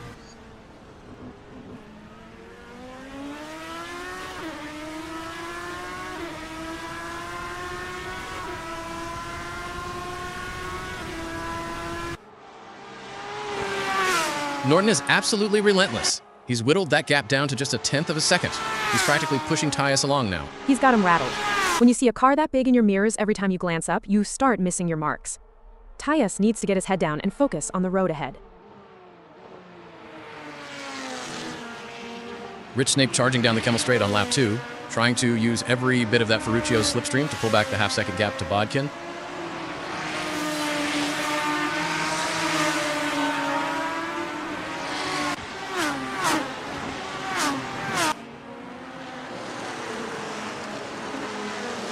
Tim Weller has climbed into 6th, and he's immediately making his presence felt, sitting just 2/10 off the back of Adam Tyus. Weller's found a lot of pace around here. Tyus is having to defend from every direction at the moment, and that's going to start hurting his tires if he's not careful.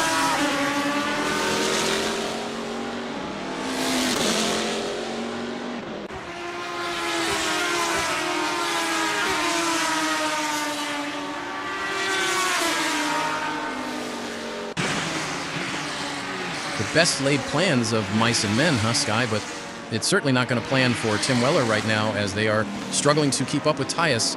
It's not ideal for Tim Weller, but they can still turn this around. They need to concentrate on their own driving and not let the gap get any bigger. Kruger Dorado is right there in 8th, shadowing Neil Constable Barry with only 0.3 between them as they hammer through lap 2.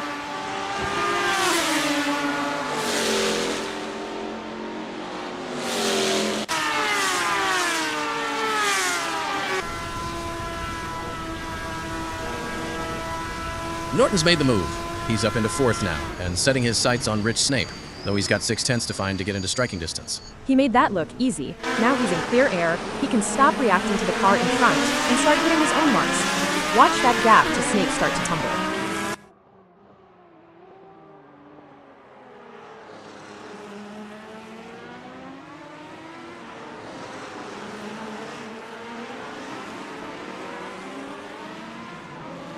Norton is on a mission. He's just carved 0.2 out of Snape's lead, and he's breathing down his neck for that final podium spot. Rich Snape has done it.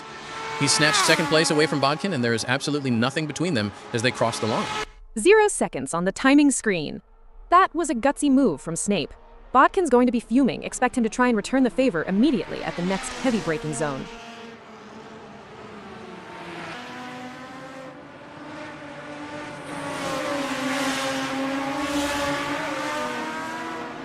Norton is sensing blood here. He's just clocked a 2:19.243, and he's within 0.3 of Bodkin. Bodkin's lost his rhythm after being overtaken by Snape. Norton is smelling the podium now, and with that kind of pace, he's the fastest car in this mini-pack.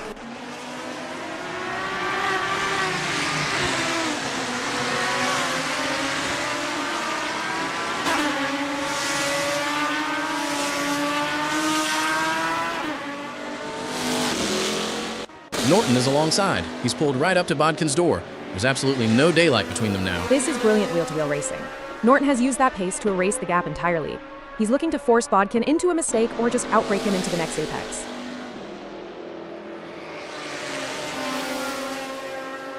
Daniel Kosick is holding steady in 12th, 6/10ths behind Cormac as they continue their battle through the midfield. Kosick is playing the long game. You can see him saving a bit of fuel and tire life, just waiting for the guys ahead to start making errors as the pressure builds.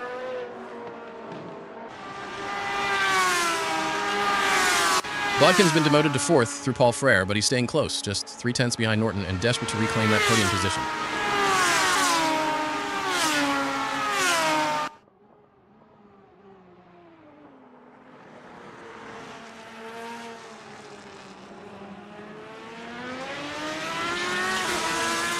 Bodkin hasn't let him go.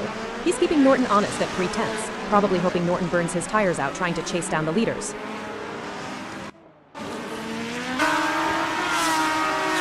I think we just got time for a quick shout out to our human creators, Dave, Andy, John, and Nigel, who have put so much effort into making this possible. Yes, it's been a real thrill ride, and I, for one, can't wait to see what's coming next. Apparently, we are going to be announcing crashes and incidents, so let's hope they get the logic right.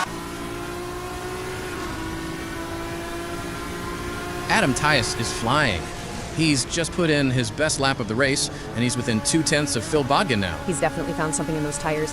Tyus is really attacking the curbs now, using every inch of the track to keep that pressure on Bodkin.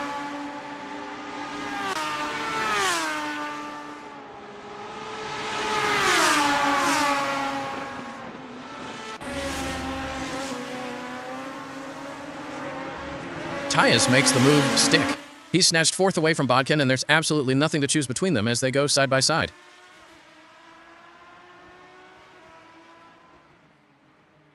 Kruger Dorado is on an absolute tear, up to 7th and just 2/10ths behind Tim Weller after a blistering 2:18.837. That is a massive lap time. He's found a rhythm that the guys around him just can't match at the moment. Weller's going to have his mirrors full of that front grille very shortly. And there it is. Kruger Dorado sails past into 6th place, and he's already putting 4/10ths of daylight between himself and Weller. He's got his head down and he's gone. When you've got that kind of pace advantage, you don't want to get bogged down in a fight, you just want to clear them and keep charging. Daniel Kosick is still chipping away in 12th, sitting 5/10ths behind Robert Cormac with 32 minutes still left on the clock.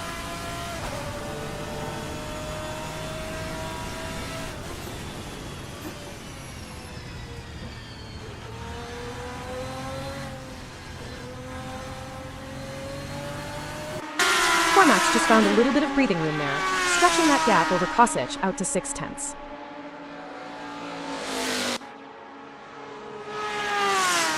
Kruger Dorado is on a rampage.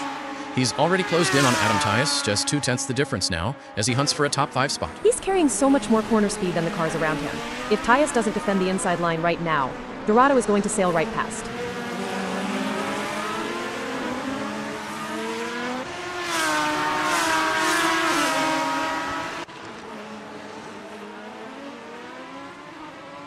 Weller's fallen back to 7th, trying to keep Thomas Kruger Dorado in sight, but he's 4/10ths back and struggling to match that pace.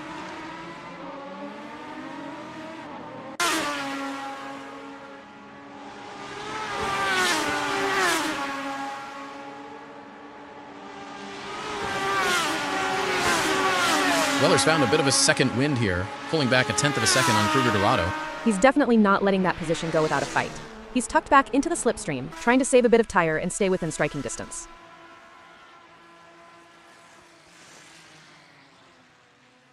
Kruger Dorado is flying down the Kimmel Straight again, 4/10ths behind Tyus, and looking to use that V12 top speed to his advantage. This is the perfect spot for an overtake. If he can stay close through the climb, that slipstream on the straight is going to be massive.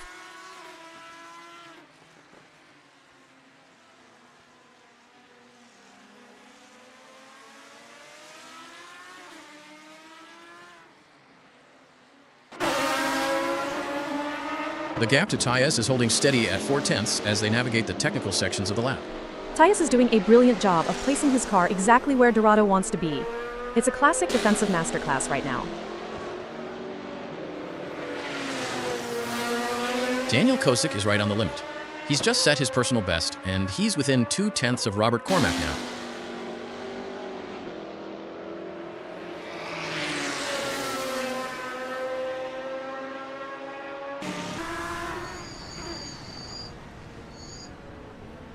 Weller is really hounding Kruger Dorado for 6th. He's closed that gap down to just 0.2, and he's looking very aggressive on the brakes.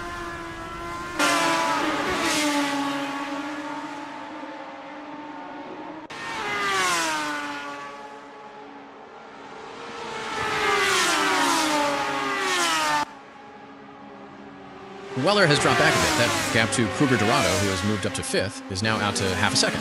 Dorado must have cleared Tyus and immediately found his pace again.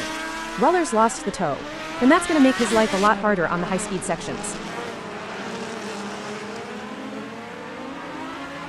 Adam Tyus is currently in 7th, and he's got half a second over Neil Constable-Berry as they continue this mid-race battle.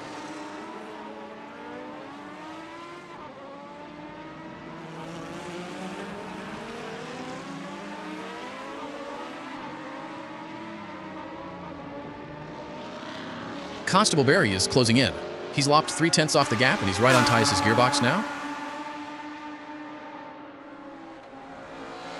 Neil Constable-Berry is absolutely breathing down Tyus' neck, just a 1/10 of a second in it, as they look for an opening on lap 6.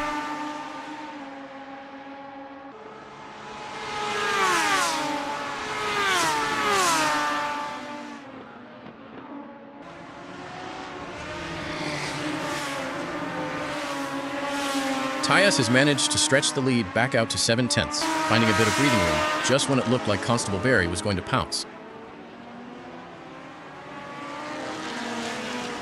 Weller is still keeping Kruger Dorado within sight, maintaining that 0.4 gap as they push into the second half of the race.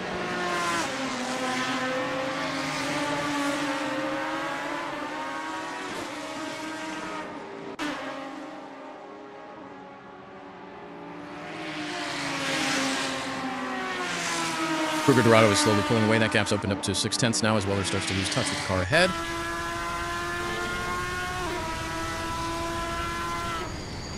Through the double gauche now, and Neil Constable-Berry is trailing Tyus by 0.8, struggling to keep pace in this sector. This is a high-commitment corner. If you're even a fraction off the racing line, you lose all your momentum for the next stretch, and that's exactly what's happened to Neil here.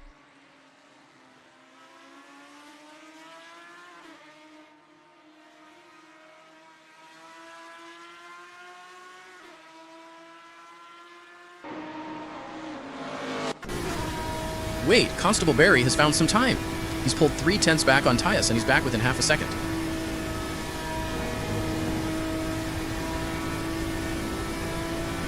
Weller starting to fall back even further. That gap to Kruger Dorado has ballooned out to 0.8 of a second. He might be hitting a bit of a wall with his tire wear. If he can't find a way to stabilize this gap, he's going to fall right into the clutches of the battle behind him. Leader in the Pro-Am class, David Constable-Berry makes the call and dives into the pits from 4th place with 26 minutes on the clock. Neil Constable-Berry has moved up a spot with the pit starting, but he's currently a full second behind Adam Tyus as they work through lap 7. A second is a huge gap to bridge without a mistake from the car in front. Neil needs to settle down and focus on his own lap times rather than chasing shadows.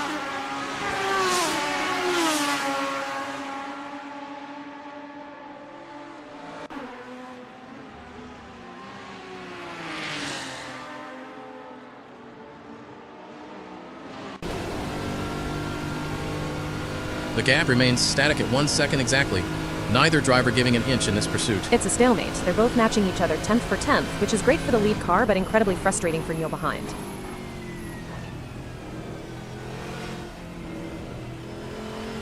Into Lacombe, and Nigel Walters is hunting down David Constable-Berry.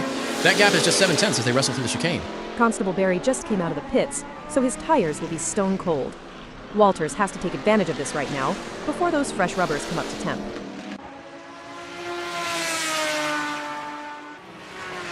Elliot Norton is absolutely on fire. He's up to 2nd, and he's only 0.4 away from the lead. He's been the fastest man on track for the last few laps. Rich Snape has a massive fight on his hands if he wants to keep that P1 spot.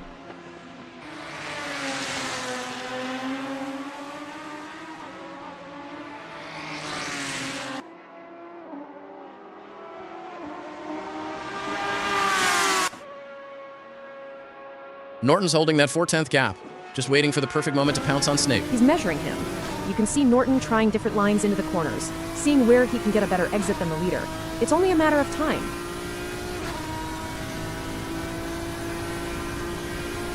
Tim Weller is mounting a serious challenge for 5th. He's just 3/10 behind Adam Tyus now. Weller's found his pace again. He's taking a much tighter line through the hairpins, trying to undercut Tyus on the exit. This is getting very close.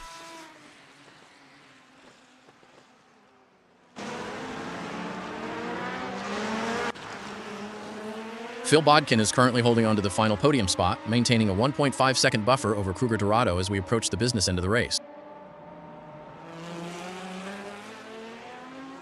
And there goes Phil Bodkin. He's giving up that podium spot to dive into the lane for his mandatory stop. Norton is screaming up through Radilon, 6/10 behind Snape, and pushing that Ferruccio to its absolute limit. This is where you find out who's got the nerve. Taking Radion flat out with a car right in front of you is a massive test of confidence.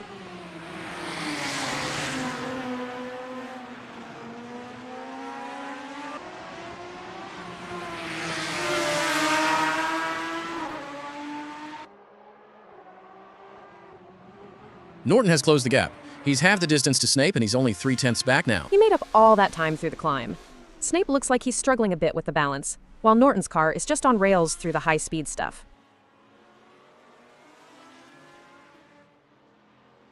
David Constable Barry is working hard in 7th, but he's got a lot of ground to make up on Chris Stokes, with the gap currently at 1.2 seconds. Constable Barry has moved up to 6th, and he's managed to chip a 1/10 of a second off Stokes' lead. He's beginning to find his rhythm again on those fresh tires. 11/10 is still a big ask, but he's heading in the right direction.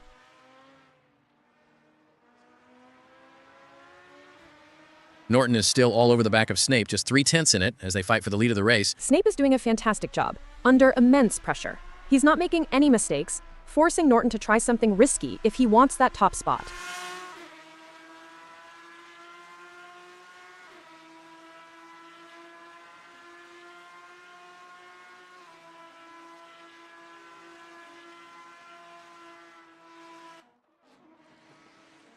Snape has managed to pull out an extra 1/10, stretching the gap to 4/10 now. That's exactly what Snape needed.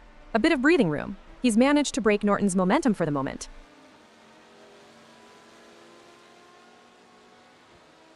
David Constable Barry is currently sitting in 6th, with a 1.4-second cushion over Adam Tyus as they continue through lap 8.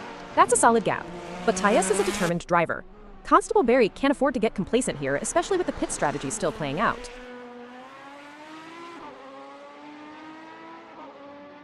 The leader makes his move. Rich Snape dives into the pits, handing the lead over to Elliot Norton. This is the critical moment. Snape's team needs a perfect stop to get him back out ahead of the cars he's just leapfrogged.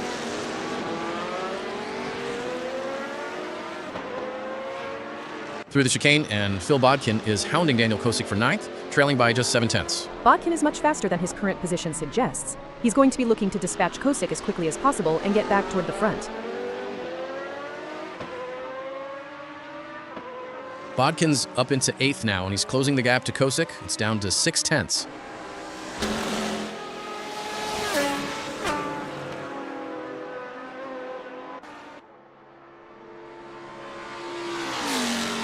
David Constable Barry is currently 4th, trying to reel in Chris Stokes, who is 1.3 seconds up the road.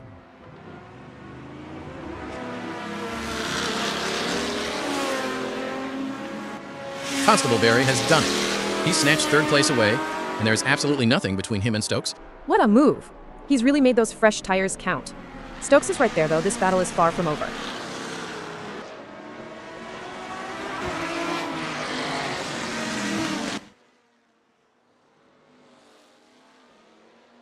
Phil Bodkin is sitting in 8th, half a second behind Daniel Kosick as we hit the 20-minute mark. Bodkin's pace is definitely returning. He's taking a lot more curb than Kosick, trying to shorten the distance and get that pass made.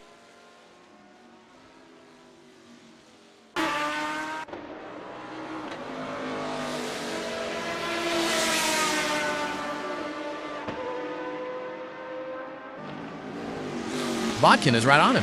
He slashed that gap to just 0.2 of a second. He's got him in his sights.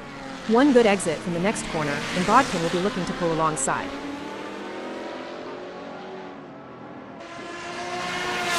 Rich Snape is up into 5th, and he's looking very threatening, sitting just 0.4 behind Chris Stokes.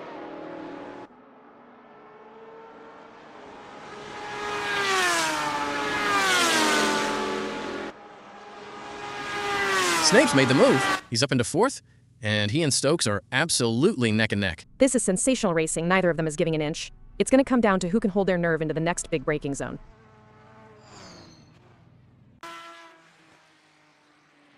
Kruger Dorado is coming in. He dives into the pits from second place with just 19 minutes left to play. This is a late stop. He'll have much fresher tires for the final sprint, but he's going to have a lot of work to do to get back toward the front.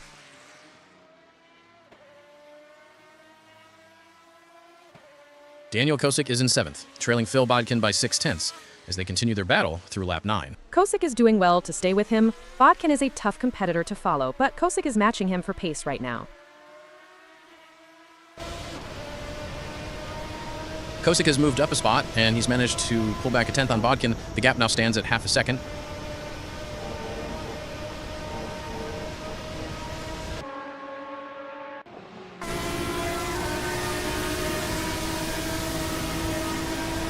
Kruger Dorado is back out, and he is already all over the back of Daniel Kosick. Just a 10th of a second. He's wasted no time at all. Those fresh tires must be feeling incredible. Kosick is going to have a very hard time keeping him behind.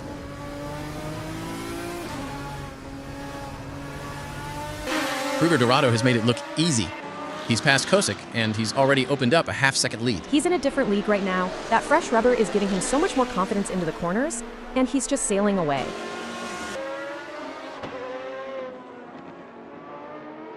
As a former racing driver, Sky, how important is the relationship between a driver and their team during a race? It's absolutely crucial, Hal. The team provides valuable information and support, helping the driver make the right decisions on track. A strong bond between the driver and the team can be the difference between winning and losing. Adam Tyus is currently in 10th, 6/10 behind Neil Constable Barry as they enter the final 17 minutes of the race.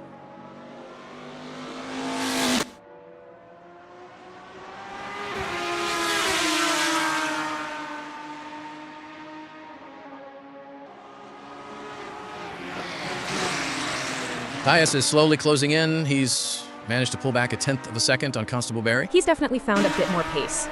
Constable Barry is going to have to be very careful not to let him get into slipstream range.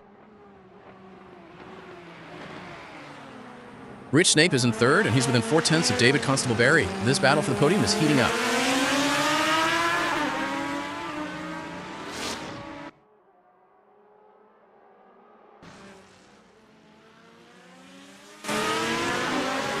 Chris Stokes is holding on to 4th, but he's got a very hungry Phil Bodkin right behind him. Only 3/10 the difference. Chris Stokes decides he's seen enough of Bodkin's bumper and heads into the pits from 6th. It's a strategic play. If he can get a clean-out lap, he might be able to jump some of these guys when they come in for their own stops. Rich Snape is just 3/10 behind David Constable Barry, having just set a personal best of 2:18.391. He's in the zone. Snape is using every bit of the track, even dipping a wheel onto the green stuff to find that extra bit of speed.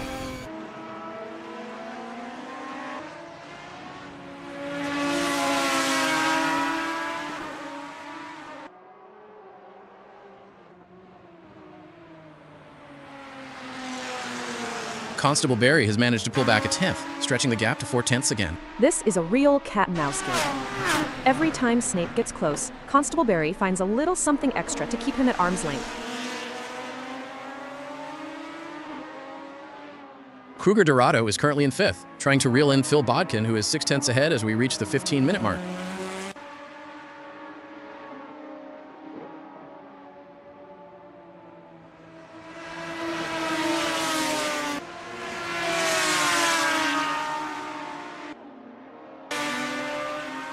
Dorado is gaining ground.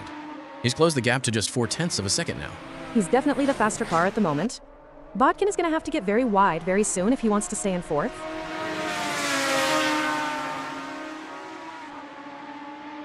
Rich Snape is still hounding David Constable Barry, just 3/10 separating 2nd from 3rd. This is the battle of the race right now.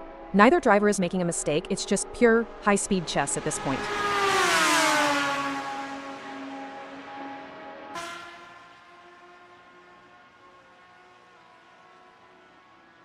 Kruger Dorado has closed the gap to 3/10. He's right on the back of Bodkin now. He's setting him up. You can see Dorado taking a wider entry into the corners to get a much straighter exit. He's going to have a massive run on him soon.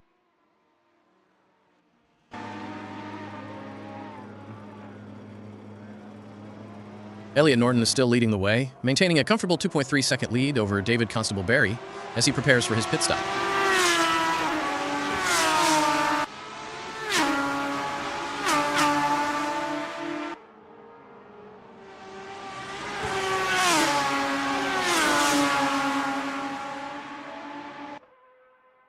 Norton's lead has suddenly been slashed. It's down to just 1.3 seconds now. Something's happened there. Either Norton had a massive moment, or he's really starting to struggle with those tires. He needs to get into the pits, and fast.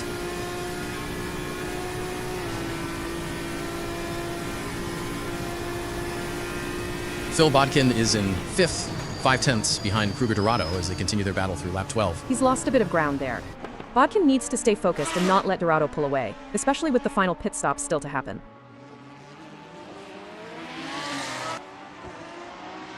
Through Lacombe and Thomas, Kruger Dorado has fallen way back from Bodkin. The gap is now a massive 3.4 seconds.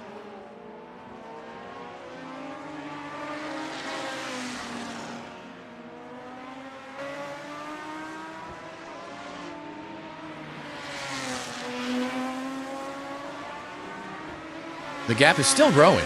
Dorado is now 4.6 seconds behind Bodkin. He must have had a major error through that section.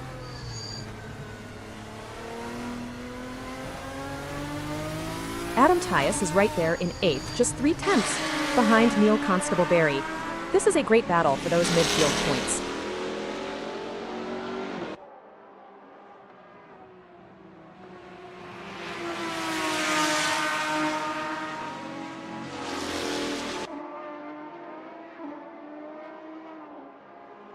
Constable Barry has managed to pull out a bit of a lead. The gap is now 0.6 of a second. He's just managing the gap. Tyus is pushing hard, but Constable Barry is answering every challenge right now.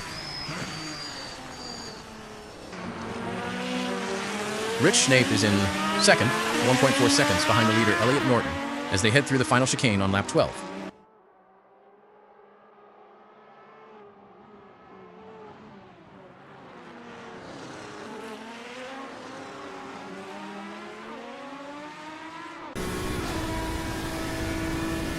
Norton is pulling away again. That gap's opened up to 1.8 seconds. He's found his second wind just in time.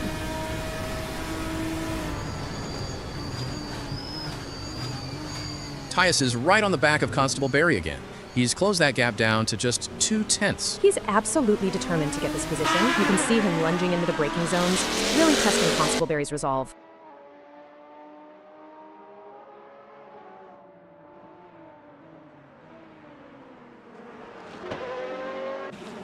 Tyus makes the move. He's up into 7th, and he and Constable Barry are side by side. What a gutsy pass. He really sent it down the inside.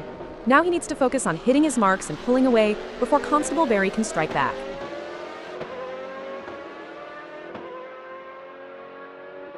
Daniel Kosic is in 11th through La Source, but he's got a 1.5-second gap to bridge to Nigel Walters ahead. He's just set his personal best, so the pace is definitely there. He needs to use that momentum to really hammer the next few sectors.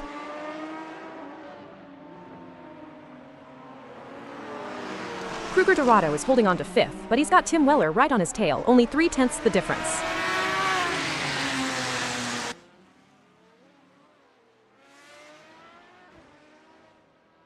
Through Lacombe and Adam Tyus is sitting in 9th, with a very comfortable 3.8-second lead over Nigel Walters. That's a huge gap. Tyus can afford to be a bit more conservative now, just focus on bringing the car home in the points.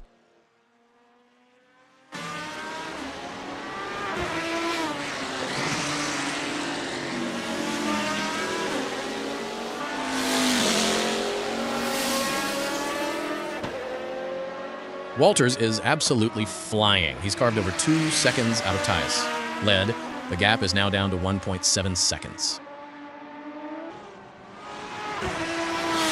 Tim Weller is in 6th, 0.8 behind Kruger Dorado as we enter the final 10 minutes of the race.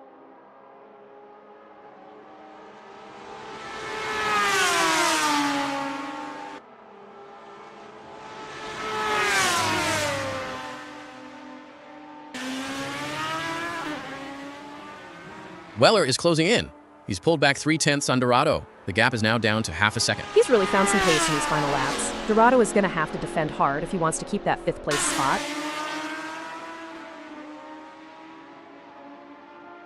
Chris Stokes is flying through Blanchimont, 8/10 behind Neil Constable-Berry and looking to move up the order.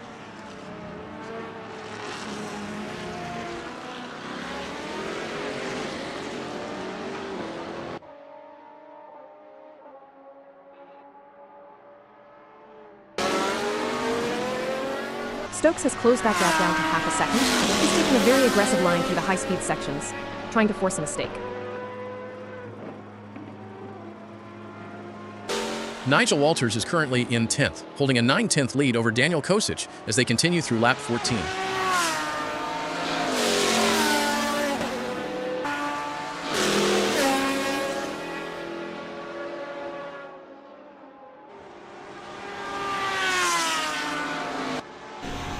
Kosic is closing in. He's managed to pull back 2/10 on Walters. The gap is now 7/10.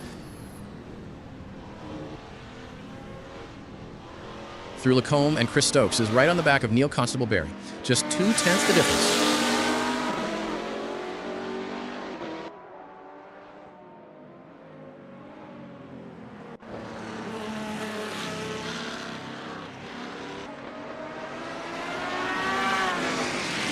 Constable-Berry has managed to pull out a tiny bit of breathing room. The gap is now 3/10. He's defending perfectly. Stokes is faster in the mid-corner, but Constable-Berry is positioning his car so well that there's just no way through.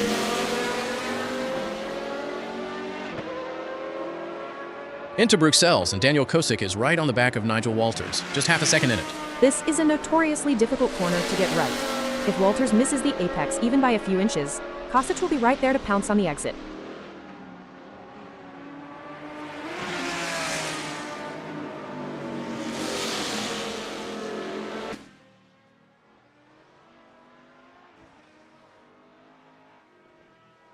Stokes is still hounding Constable-Berry, maintaining that 3/10 gap as they push into the final 7 minutes. He's testing him at every turn. You can see Stokes trying to force Constable-Berry into a late braking error, but Neil is holding firm for now.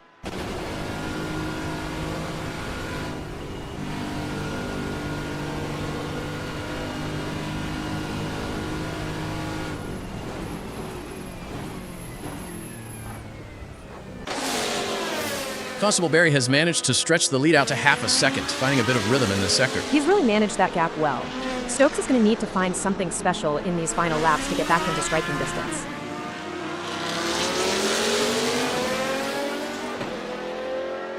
Daniel Kosic is in 11th, trailing Nigel Walters by 7/10 as they continue their battle through lap 14. He's lost a bit of ground there. Kosic needs to stay focused and not let Walters pull away, especially with the final laps approaching.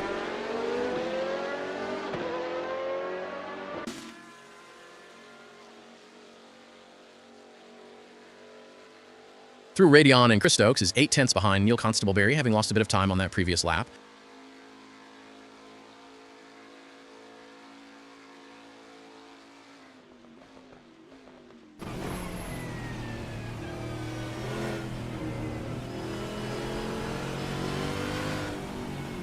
Stokes has found some pace. He's halved the gap to Constable-Berry, and he's back within 4/10 of a second. He made up all that time through the climb. Stokes is definitely not giving up on this 7th place spot.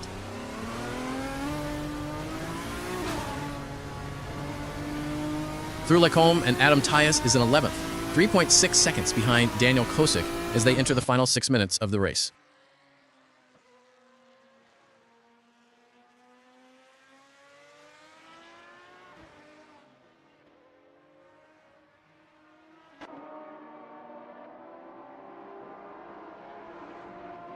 The gap to Kosic is still growing. It's now up to 4.9 seconds.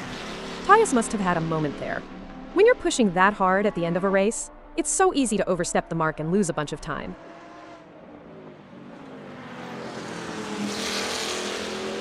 Chris Stokes is right on the back of Neil Constable-Berry again, just 2/10 in it as we enter the final 5 minutes.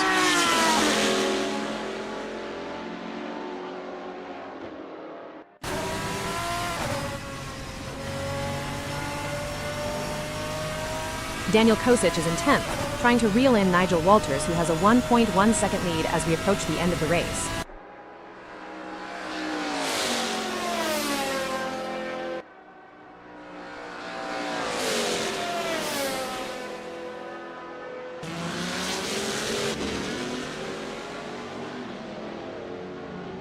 It seems like Daniel Kachis has got the bit between their teeth, improving on Nigel's lap time there. The question is now, can Nigel Walters respond to that in kind? They are going to have to pick up the pace.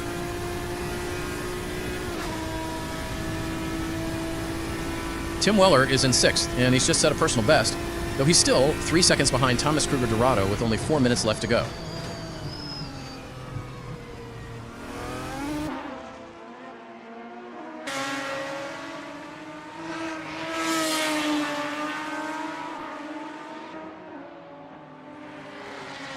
The gap is holding steady at 3.2 seconds. Weller is doing everything he can, but Dorado has an answer for every lap he puts in.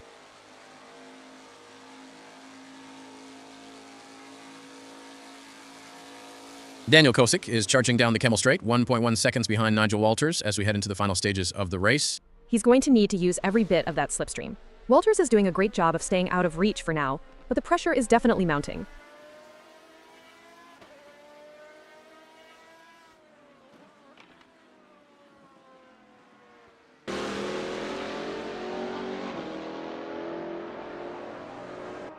Chris Stokes is in 8th, but the gap to Neil Constable-Berry has opened up to 9/10 now. He's lost the toe. That's going to make it very difficult for him to mount another challenge in these final laps, unless Constable-Berry makes a mistake.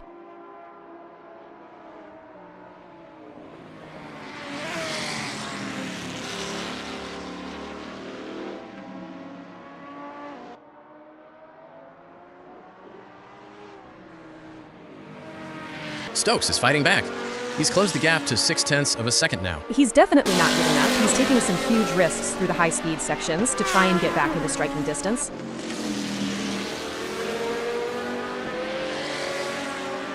Daniel Kosick is in 10th, and he's within 0.7 of Nigel Walters now. He's really found some pace in these final laps. Walters is going to have to be very careful not to let him get into slipstream range.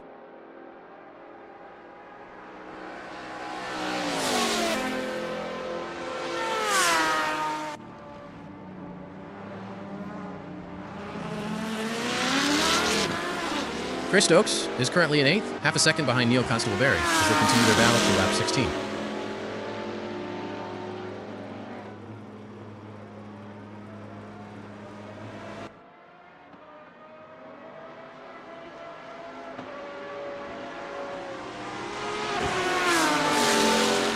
Stokes has closed that barrier and looking for a way through.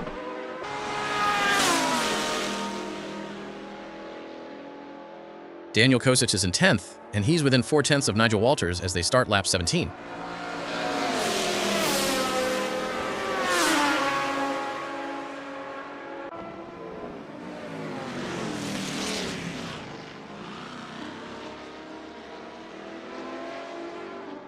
Walters has managed to pull away again. That gap's opened up to 0.9 now. He's managing the pace perfectly. Every time Kosick gets close, Walters finds a little bit extra to keep him out of slipstream range.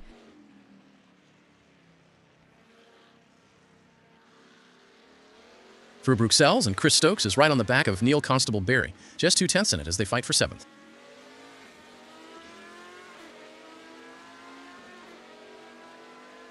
Stokes has made the move. He's up into 7th, and he's already opened up a 7/10 lead over Constable-Berry. What a pass! He really made that stick. Now he just needs to focus on bringing the car home in these final few laps.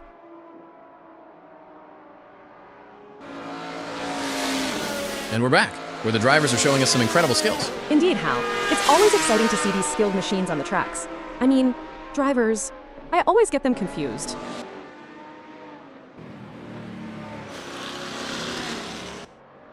Neil Constable-Berry is falling back in 8th now. That gap to Stokes has grown to over a second as we approach the final minutes.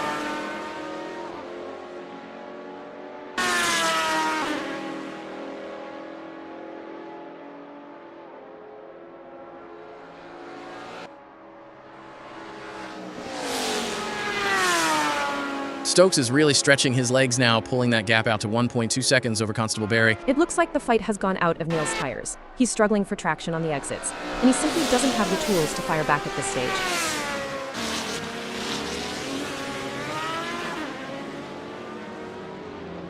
The race is heating up as Daniel Kachis in 10th closes in on Nigel Walters. The gap is just over a second, and I'm sure they are going to do everything possible to try and close the distance. They're not giving up without a fight.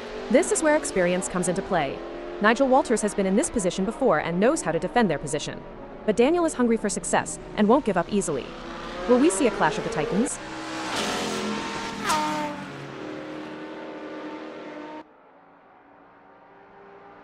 The tension is building as Neil Constable-Berry trails behind Chris Stokes. The gap is slowly but surely decreasing, and the pressure is mounting. Can Chris Stokes hold on, or will Neil Constable-Berry be able to close them down? It's a nail-biting race for sure, with both drivers showing incredible skill and determination. But Chris Stokes is not going to give up their position easily. This is going to be a battle to the very end, with Neil Constable-Berry and P8 doing everything they can to catch up.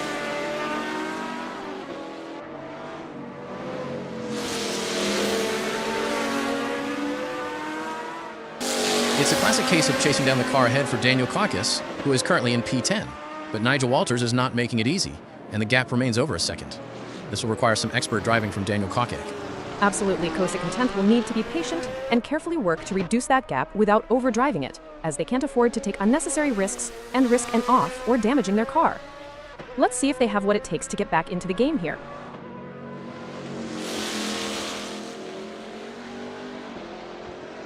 This is what racing is all about, folks. Three fearless drivers pushing their machines to the absolute limit, inches apart.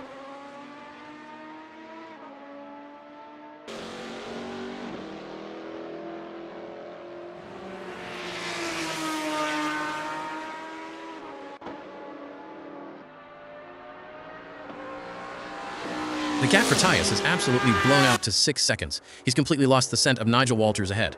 He must be nursing a problem or just focusing on survival at this point. When the gap jumps like that late in the day, you're usually just trying to make sure you see the checkered flag.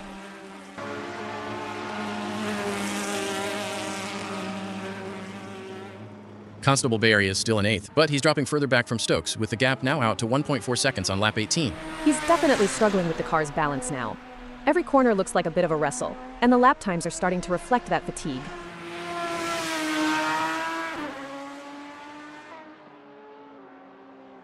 Through Lacombe for what will be one of the final times, Rich Snape has a commanding 6.8-second lead over David Constable-Berry in the fight for second.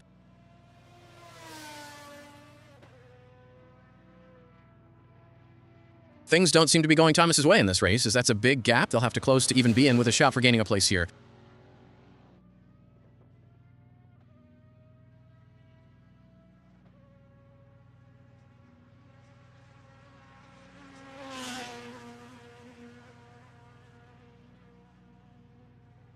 Kruger Dorado has dropped back to 8th and finds himself 4 seconds behind Neil Constable-Berry. That's a huge shift in the order.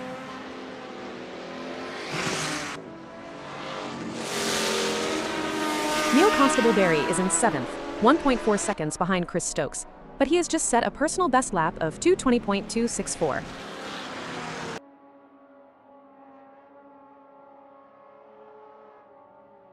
Elliot Norton is just 20 seconds away from glory, enjoying a massive 12-second cushion over Rich Snape. This has been a masterclass in lead management. He took the initiative when it mattered, survived the pit window, and now he's just cruising toward a brilliant victory.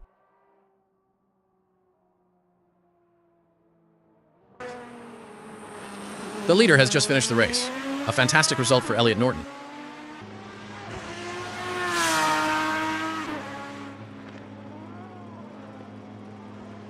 Rich Snape takes the flag in second. A fantastic recovery from 4th on the grid to secure a massive result today. He worked his socks off for that one. He kept the pressure on for the duration and really earned that second step on the podium.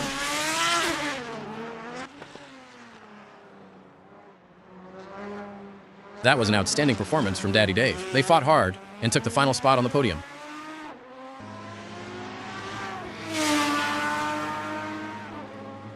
Phil Bodkin brings it home in 4th, just missing out on the podium, but still banking a huge haul of points for his championship bid. He should be proud of that. He was in the thick of every major battle today and showed some really gritty defensive driving in that Ferruccio.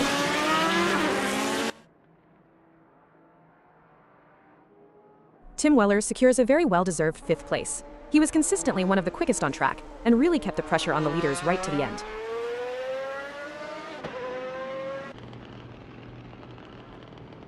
Sixth, 7th, and 8th is Chris Stokes, Neil Constable-Berry, and Thomas Kruger Dorado.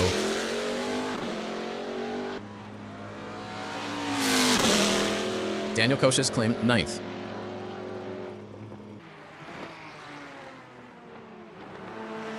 Nigel Walters rounds out the top 10, a solid, disciplined drive to stay in the points-paying positions in a very tough midfield.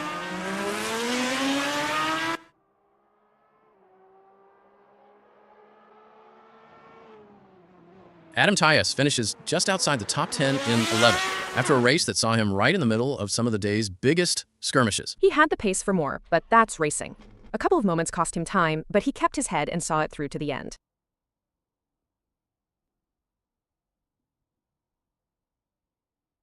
Robert Cormack crosses the line in 12th to finish his afternoon at the track. He was involved in some great scrap today. It's a long way down the order, but the experience gained wheel to wheel in that pack is invaluable.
It's a lovely day for racing here at Spa 2022 as we watch these drivers warm up and get ready for the race. This outlap is crucial to setting up the car's systems and getting a feel for the track. Ici, l'équipe WRT, on est prêt également avec cette voiture numéro 30.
It's a very still day here at Spa 2022 as we're getting ready to kick things off. Pole position, a dream start for Robert Cormack. Holding pole can be challenging. How will Robert Cormack cope?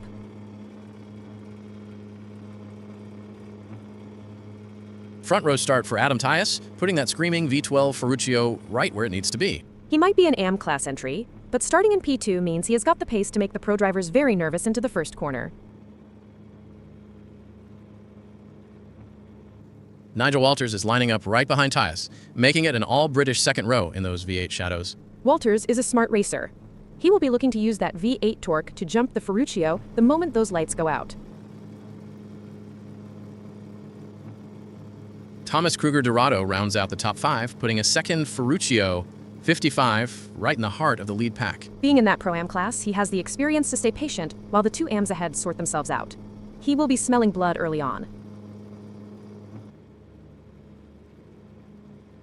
Constable Barry completes a trio of Ferruccios in the top 6, starting from that third row. He is in the middle of a hornet's nest there. It is all about the launch now. If he gets swallowed up early, it is a long way back to the front.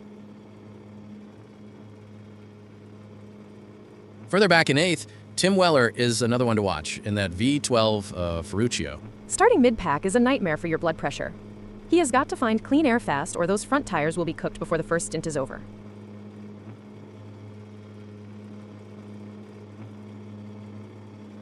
Starting from the 9th position, Phil Bodkin will need to navigate through the field to challenge for the win. David Constable-Barry rounds out the top 10, giving us yet another V12 Ferruccio to keep an eye on as the grid forms up. He is starting deeper than he would like, but as a Pro-Am driver, he knows the race is not won. In the first complex, he will be looking to pick them off one by one. Nico Vaughn slots into 12th, buried deep in the midfield with that V12 Ferruccio. It is claustrophobic back there. He needs to stay out of the carbon fiber shower in the opening lap and just focus on finding a rhythm.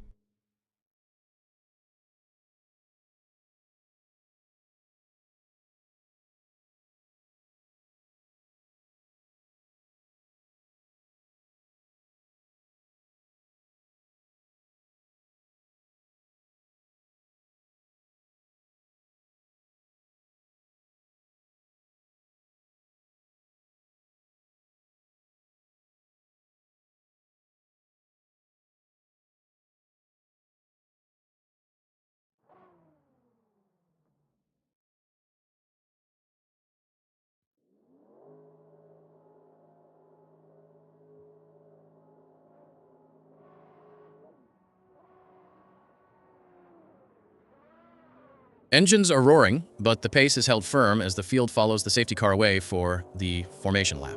This is the most stressful part. You are weaving to get heat into the rubber, checking the brake bite, and trying to keep your headspace clear before the madness starts.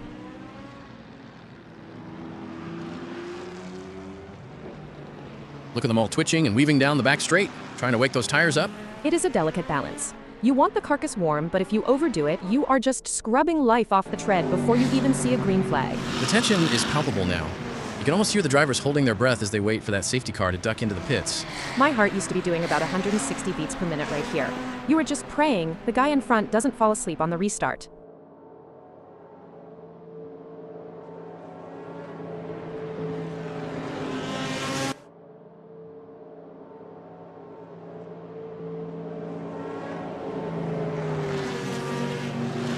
The pack is bunching up tight now as the safety car starts to accelerate away from the field. You can see the brake lights flickering. They are trying to get some heat into the discs so they actually stop when they hit the first braking zone at full tilt. The leaders are dictating the pace, trying to catch the row behind off guard before the line.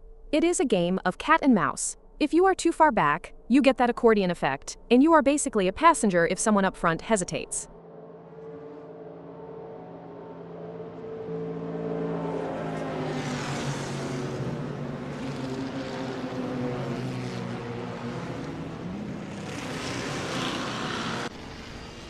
The safety car lights are off. It is about to dive into the pits and hand control over to the field. This is it. Eyes on the bumper ahead, left foot hovering over the brake, just waiting for the leader to drop the hammer.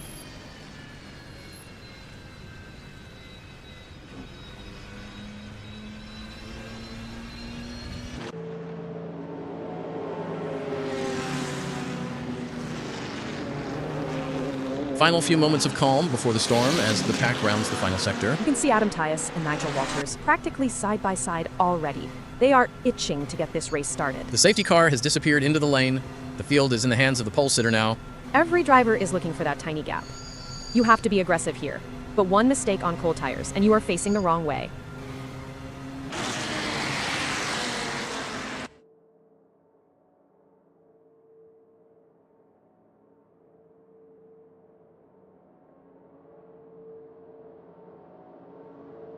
One last glance at the dash, one last check of the mirrors. The grid is slowly forming up for the run to the line. The adrenaline is spiking now. You can see the cars creeping, just trying to find that perfect launch RPM without jumping the start.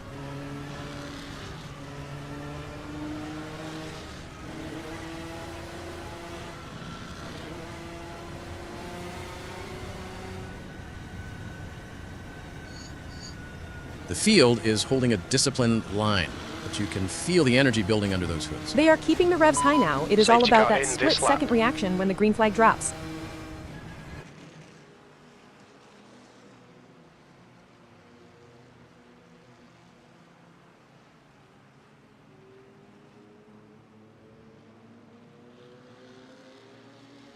This is the longest minute of their lives. The field is crawling toward the start-finish line, waiting for the signal. You're just watching the guy in front's rear wing, waiting for that first puff of exhaust smoke when he nails the throttle. The tension is through the roof. The pack is compact. The engines are screaming, and we are seconds away from green. You can feel the vibration through the floor at this point. It's about to get very loud and very busy.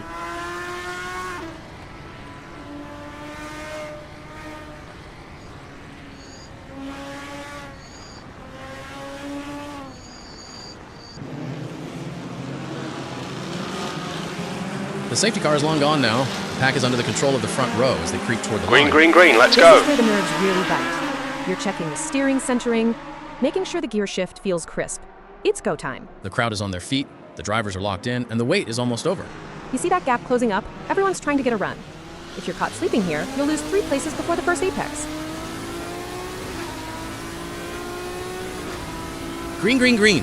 The VVS field roars into life, and it is a drag race down to the first corner.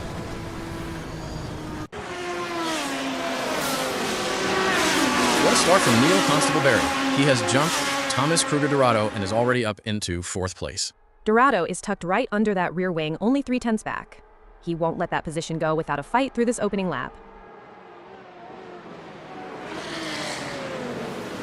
Wait, Constable Barry has slipped back to 5th, and look who is right there.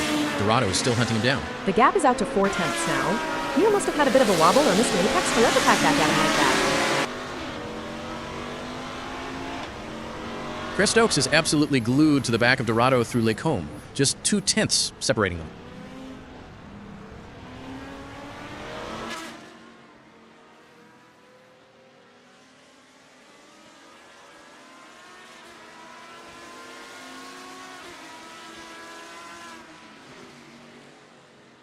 Talk about pressure.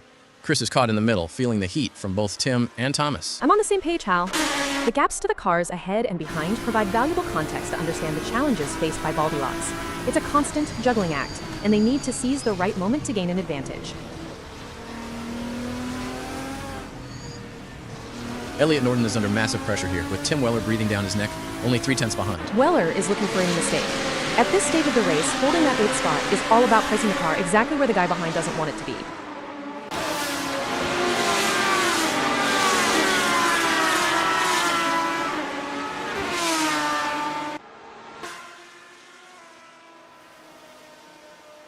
David Constable Barry has surged up to 4th, and he is hounding Nigel Walters for a spot on the podium.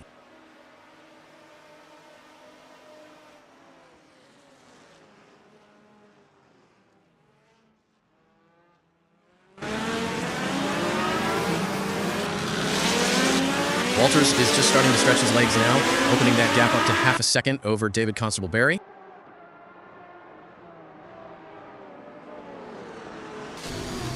It has been a frantic opening few minutes, Sky. The mid-pack is still incredibly congested. That is the nature of these GT cars.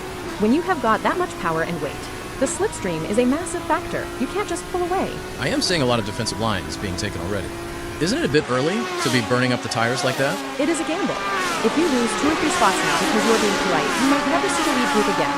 I used to hate being stuck in that 4th to 8th place train. Especially with the variety we have today. That V12 Ferruccio sounds glorious, but those V8 Shadows seem to have a real punch out of the slower turns. Exactly, and that creates different overtaking opportunities all over the circuit.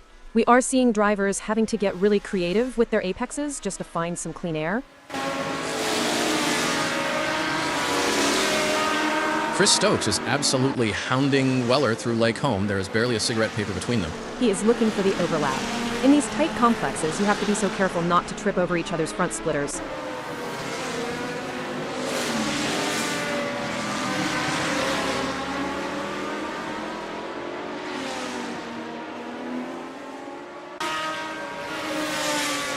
Weller has managed to find a little breathing room through the exit, pushing the gap out to 4/10 over Stokes.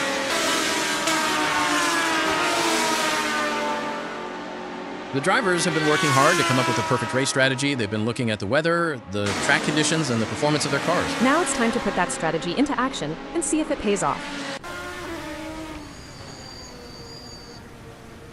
David Constable-Berry is on a charge. He's up into P3, and he is absolutely stalking Daniel Kosick for second place. 0.3 of a second is nothing at these speeds. David is using every inch of the road to try and force Kosick into a mistake.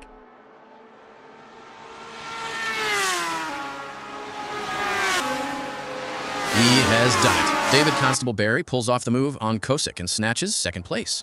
Look at that gap. 0 seconds. They're practically paint to paint as they head into the next sequence. Kosick is going to want that spot back immediately. Neil Constable-Berry is under fire through the chicane, with Elliot Norton right in his wheel tracks.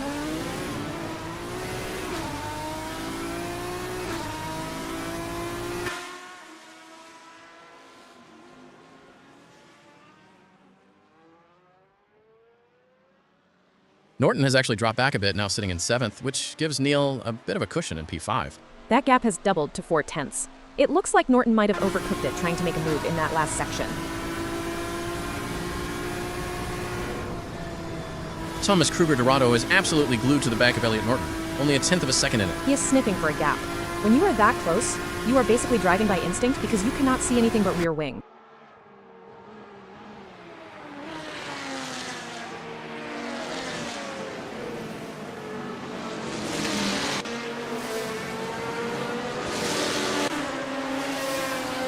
Norton manages to find a tiny bit of gain, stretching the lead over Dorado to 0.2 of a second.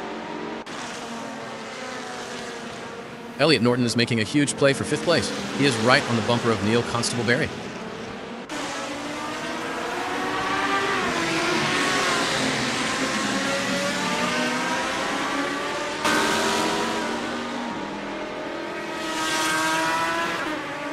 Norton is still right there, stalking Neil, keeping that gap at a razor-thin 1/10 of a second.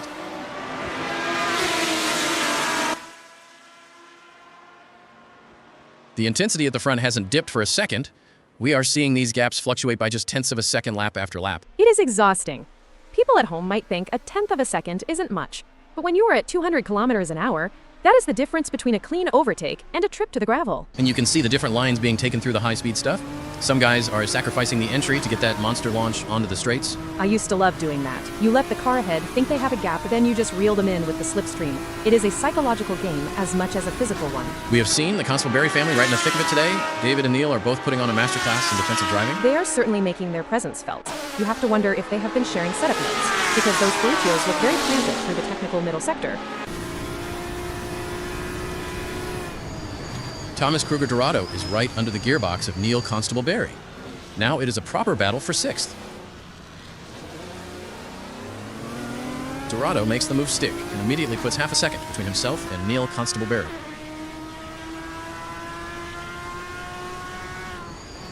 Look at the way the drivers are hugging those corners. It's like they're on rails. Speaking of rails, did you know that the first racetrack was built on a railway in 1896? I bet those drivers were chugging along. Ha ha, I bet they were. But things have come a long way since then, haven't they? Definitely. It's amazing to think about the technology that goes into these cars now. I mean, they have more computing power than some countries. Elliot Norton is flying.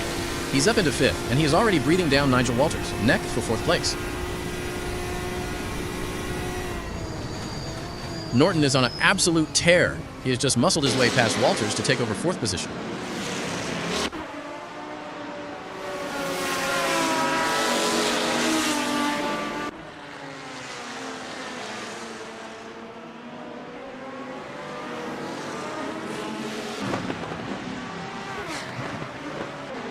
Tim Weller is all over the back of Stokes through Bruxelles. Just 0.2 in it.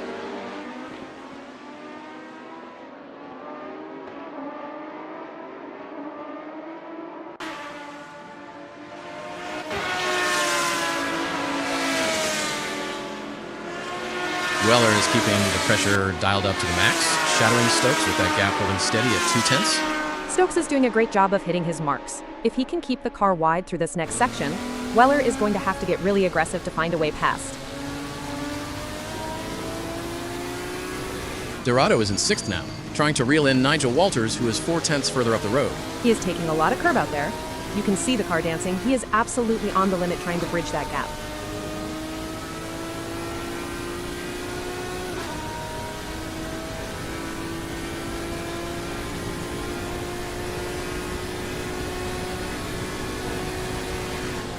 Dorado is closing the gap. He shaved off 0.2 and is now right on Walters, rear bumper. Chris Stokes has slipped down to 11th, and he is trying to chase down Rich Snape to get back into the top 10. 0.7 is a bit of a gap, but if Snape misses a gear or runs wide, Stokes will be right there to pounce. It's about consistency now.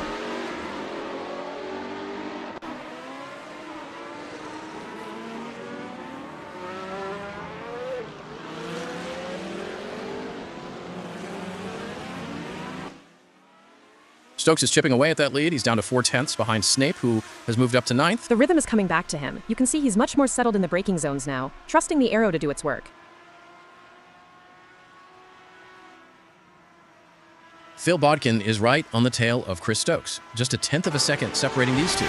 Bodkin is smelling an opportunity here. Stokes is busy looking ahead, and Phil is perfectly placed to dive down the inside if a door is left even slightly open.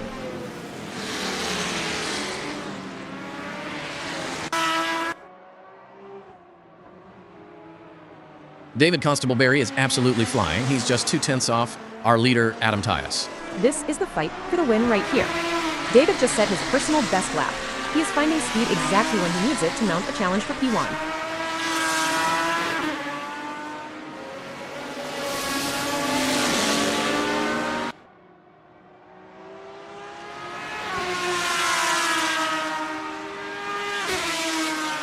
Tyus has managed to respond to the pressure, stretching that lead out to 0.4 seconds over David Constable-Berry.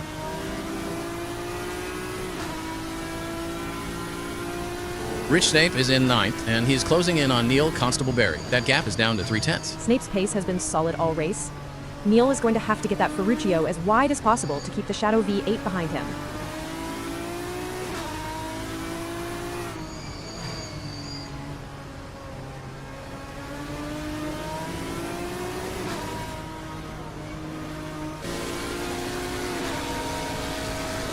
A little bit of breathing room for Neil now. The gap has opened up to 0.4 over Snape.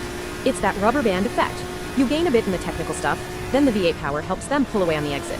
It's a proper tactical battle.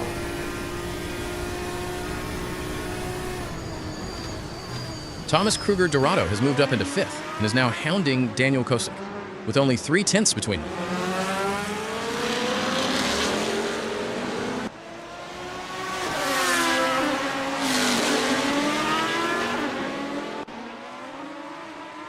Rich Snape is still in P9, trying to make some inroads on Neil Constable-Berry's half-second advantage. He needs to be careful not to overdrive the car here. If you push too hard trying to close a gap that size, you end up cooking the fronts and losing even more time in the long run.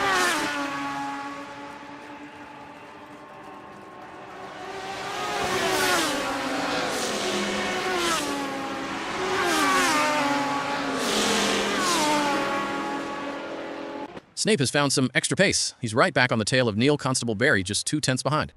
That's a great recovery. He must have absolutely nailed the last sector to pull 0.3 out of Neil like that. He's in the slipstream now. Wait, the lead has changed. Adam Tyus is now in 2nd, and he's chasing David Constable-Berry, only 0.2 back.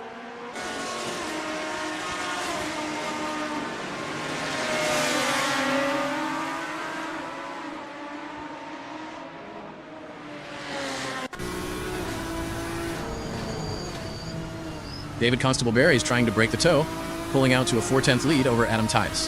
Tyus won't be happy about that. He had the lead for so long, and now he's the one having to deal with the dirty air coming off that Ferruccio. Elliot Norton is on an absolute flyer. He's up into P3, and he is right on the gearbox of Adam Tyus.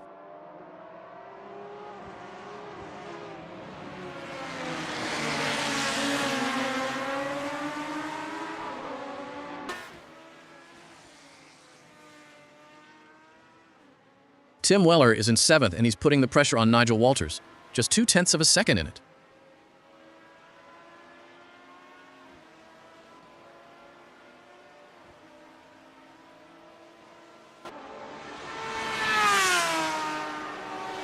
Weller gets it done. He moves into 6th, and Walters is practically touching his bumper trying to get it back.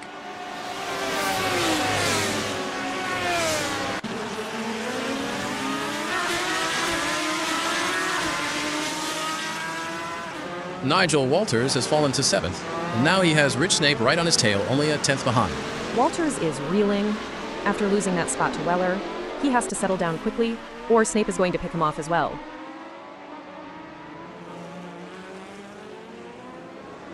Snape has made the move. Nigel Walters drops to 8th, and Snape is already nearly a second clear. That gap opened up fast. Walters must have had a massive moment or a slow exit to lose that much ground in one go. Neil Constable Barry is right on the tail of Phil Bodkin, hunting for that 9th place spot.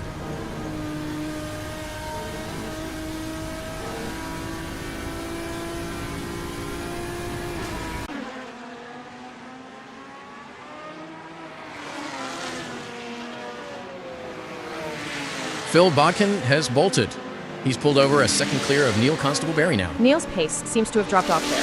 Whether it's tire wear or just a mistake, he's lost the toe, and that's going to make it very hard to get back at Bodkin.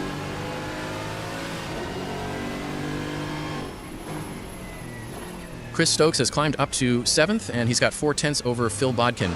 Stokes is finding his second wind. He looks much more aggressive on the turn-in now, really trusting that front end to bite.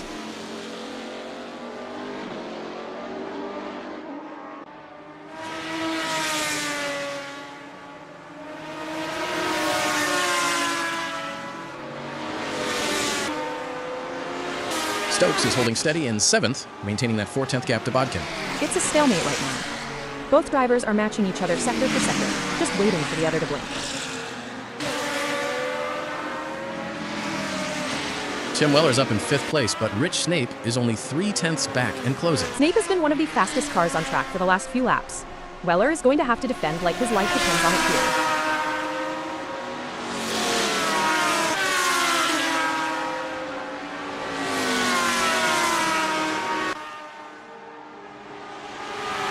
Weller moves up to 4th, but Snape is still right there, stalking him only 0.2 behind.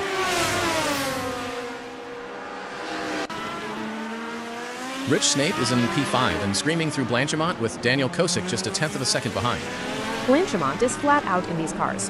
One tiny slip and both of them are going into the scenery. This takes some serious bottle.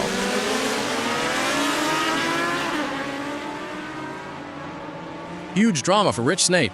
He has plummeted down to 9th and is now over 3 seconds behind Kosick. He must have had a moment through Blanchimont or the bus stop. To lose 4 places in 3 seconds in one go, something went seriously wrong for him there. Elliot Norton is down in 8th now, but he's all over the back of Phil Bodkin, only a 10th in it. He's definitely had a setback because that lap time was massive. He's clearly got the pace to be higher up, so he'll be desperate to get past Bodkin and recover.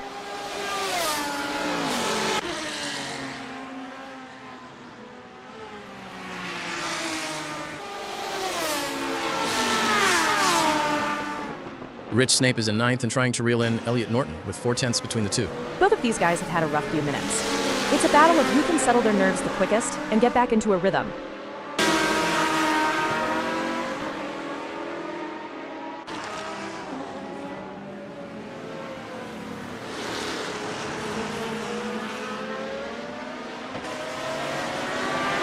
Norton has pulled away from Snape and is now up in 7th with a 9-10 cushion. Elliot is clearly on the move again. Snape just doesn't seem to have an answer for that pace right now. Elliot Norton is on a mission. He's up to 7th and closing in on Chris Stokes, only 0.2 back.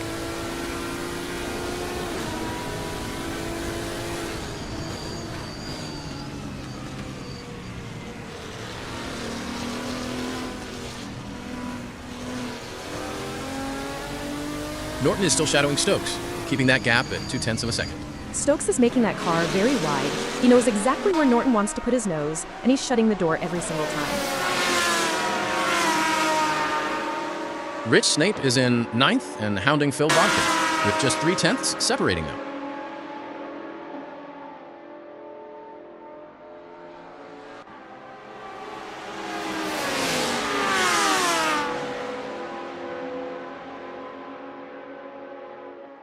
Snape is still in P9, unable to make a dent in that 0.3 gap to Bodkin.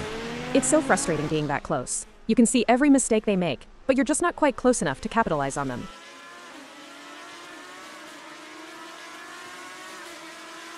Elliot Norton is holding 7th, still chasing Chris Stokes with 0.3 between them. He's definitely faster, but Stokes is driving a very smart race. Sometimes it's not about being the quickest, it's about being the hardest to pass.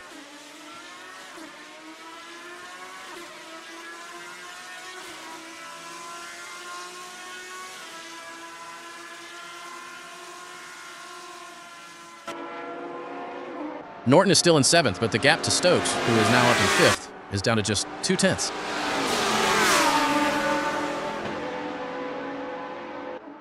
Rich Snape is absolutely flying down the Kemmel Straight. He is right on the wing of Phil Bodkin. This is the prime overtaking spot. Snape is going to have a massive tow here. He just needs to pick his side and commit to the late braking. Snape makes the move. He's up to 8th, and now has Phil Bodkin, who's climbed to 7th, 0.4 ahead of him.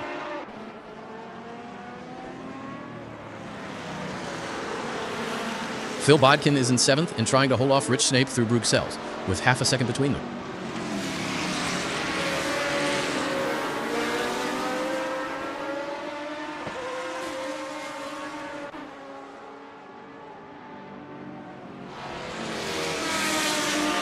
Bodkin is holding his nerve in 7th, keeping that half-second gap to Snape rock solid.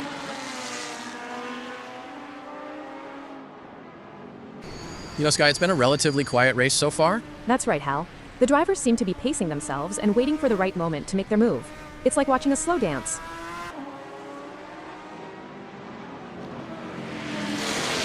Elliot Norton is back in P6, and he's chasing down Chris Stokes, but the gap has grown to half a second. Stokes is finding some pace late in the race. Norton needs to stop that gap from widening any further if he wants a shot at the top 5 before the clock runs out.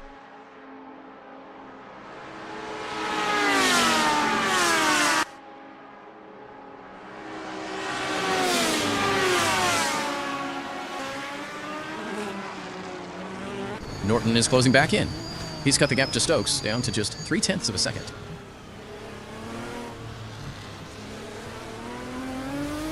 Rich Snape is in 8th, and he is right back on Phil Bodkin's tail, only 0.3 in it. These two have been glued together for laps now. Snape is clearly looking for a way through, but Bodkin is placing his car perfectly to stop any moves.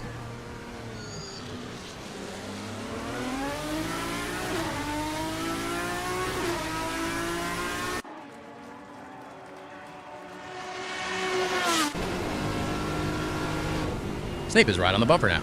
He's closed the gap to just 0.1 of a second behind Bodkin. Chris Stokes is charging through Radion, trying to hunt down Elliot Norton, who's 0.4 ahead in 5th.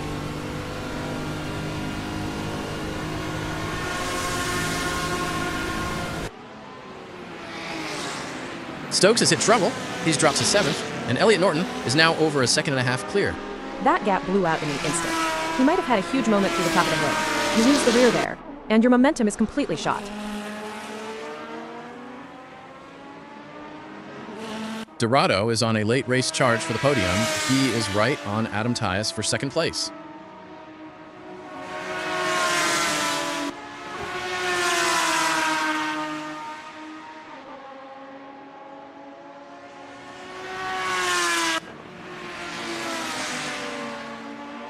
Dorado is keeping the pressure on Tyus, the gap hovering at 0.3 of a second. This is a high-stakes game of chicken. Both of these drivers are pushing their tires to the absolute limit for that 2nd-place trophy. Dorado is staying close, but Tyus is just finding enough traction on the exits to keep that 0.3 lead. Tyus is driving defensively, but he is being very clean about it. He knows if he makes one mistake, Dorado has the momentum to breeze right past him. Chris Stokes is in 8th and trying to close the 0.6 gap to Rich Snape. Stokes is really having to work for it now, trying to reel in Snape, who has a 0.6 lead. Rich Snape is no easy target. He's been in the middle of these dogfights all afternoon, and he knows exactly how to position his car to frustrate anyone behind.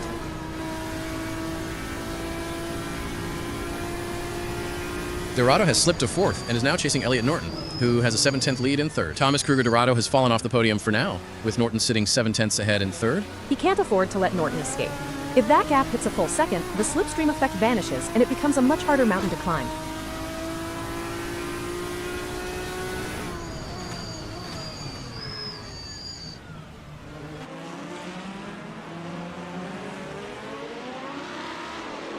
Rich Snape is up to seventh, and he's got Adam Tyus 7/10 of a second ahead of him. Snape has moved up another spot and is now looking at the back of Tyus, who is 7/10 up the road. It's interesting to see Tyus dropping back into the clutches of the midfield. Snape P8 might just have the legs on that Ferruccio if they get into a straight line battle.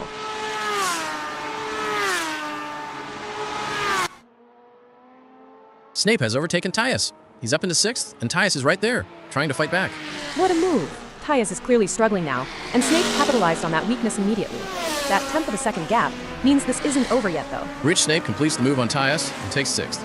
Adam is absolutely glued to his bumper, only a 10th behind. Snape really committed to that. He didn't give Tyus an inch of room to breathe. Now we see if Adam can return the favor in the next braking zone. Chris Stokes is in seventh through Bruxelles, with Daniel Kosick chasing him 6/10 back. Stokes is navigating the long right-hander at Bruxelles, keeping a 6/10 cushion over Kosick. He looks like he's nursing the car a bit through there. Those front left tires take an absolute beating in this section of the track after 11 laps of racing.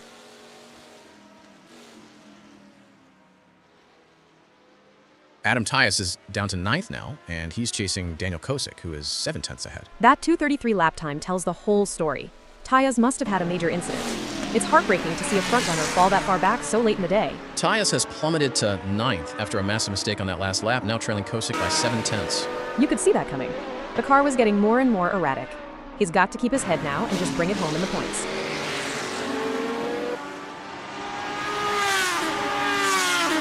Rich Snape is in sixth. He's got exactly 1 second to make up on Phil Bodkin in fifth. Snape is holding down sixth, but he's staring at a full second gap to Phil Bodkin ahead. 1 second is a psychological barrier. Once you're outside that 1 second window, you lose the tow, and you're fighting the air all on your own.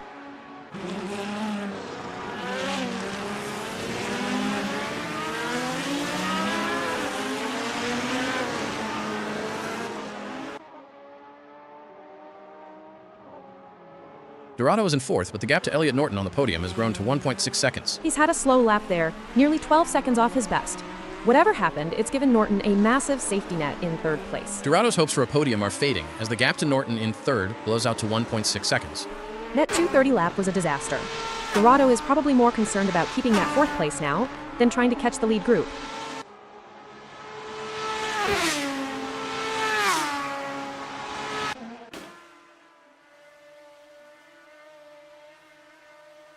Daniel Kosick is all over the back of Adam Tyus, just 2/10 separating them as they scrap for seventh. Tyus is really struggling to find his pace again after that incident. Kosick is sensing blood in the water and he's not going to wait around.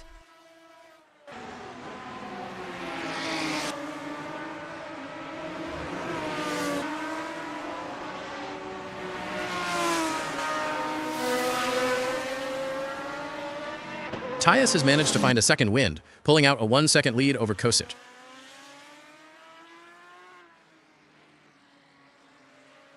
Rich Snape is navigating Bruxelles, closing the gap to Phil Bodkin to 7/10. He's chipping away at it. Snape is being so disciplined with his braking points right now, just maximizing every single entry to gain those tiny fractions. Snape is hunting Bodkin through the Bruxelles hairpin, now just 7/10 behind. This is the most critical part of the lap for Snape. If he can get a good exit here, he'll be right in the slipstream for the run down to the next big braking zone.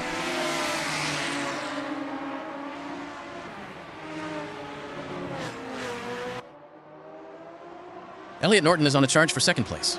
He's just 4/10 behind Tim Weller. Norton has been the fastest man on track for the last few laps. Weller can definitely hear those V12 valves screaming behind him now. Norton is hounding Weller for the second step of the podium, closing that gap to just 4/10. I've been in Weller's shoes. You're looking in the mirror every 2 seconds at this point. He needs to stop worrying about Norton and just hit his apexes.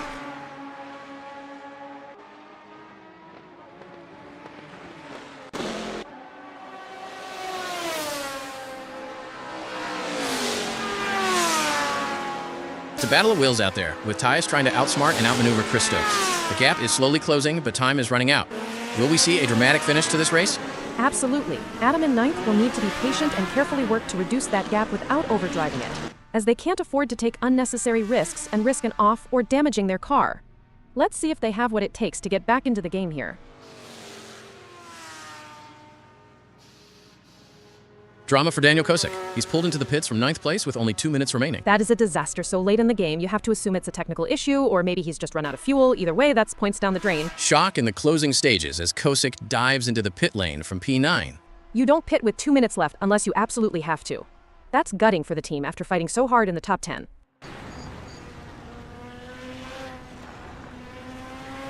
Elliot Norton is right on the rear bumper of Tim Weller.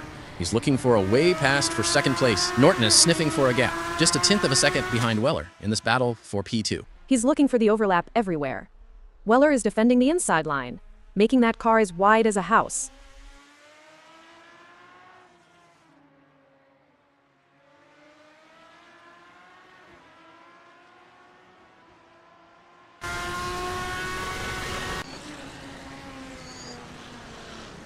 Weller manages to find a tiny bit of breathing room, stretching the lead to 3/10 over Norton. That was a masterclass in defensive positioning from Weller. He forced Norton to take the long way around, and it's bought him a few yards of safety. Weller holds him off for now, pushing the gap back out to 3/10 of a second. He used the back markers perfectly there to break Norton's momentum. That's the kind of experience that saves podium positions.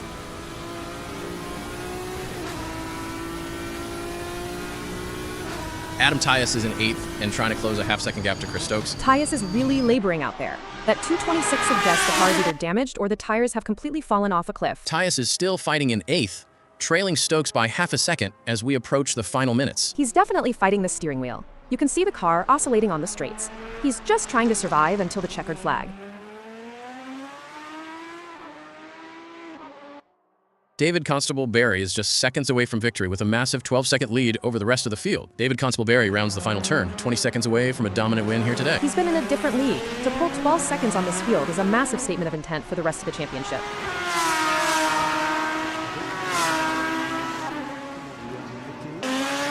David Constable Barry takes the checkered flag from 10th on the grid to the top step of the podium. What a drive. Absolutely sublime. He didn't panic at the start, he picked his moments, and he simply outclassed everyone. That was a champion's performance. And there it is. David Constable Barry wins the VVS championship round in stunning fashion. To come from P10 and win by that margin is unheard of at this level. He was making overtakes look easy out there.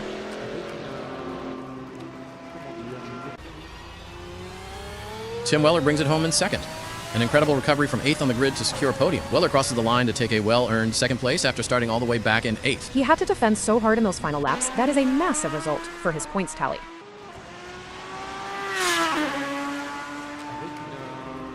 And Elliot Norton rounds out the podium in 3rd, a fantastic result after starting from 13th. Norton takes the final podium spot from 13th to 3rd. That is a drive of the season contender right there. He was the fastest man on track for the second half of that race. If there were 2 more laps, he might have had Weller for 2nd.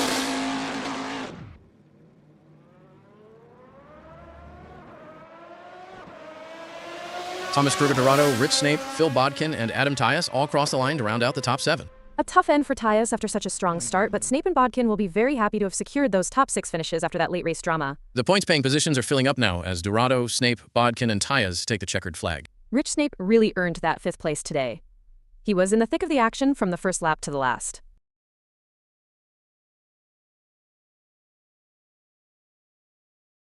Chris Stokes, Nigel Walters, Daniel Coxis, and Neil Constable Barry complete the top 11 finishers. Walters will be kicking himself for losing those spots late on, but he's still in the points. Constable Barry just misses out on the top 10 after a hard-fought race. Stokes leads the next group home in 8th, followed by Walters, Coxis, and Neil Constable Barry. It's a long way back for some of these guys. But in a championship this tight, every single point counts. They'll be looking at the data tonight to see where it went wrong.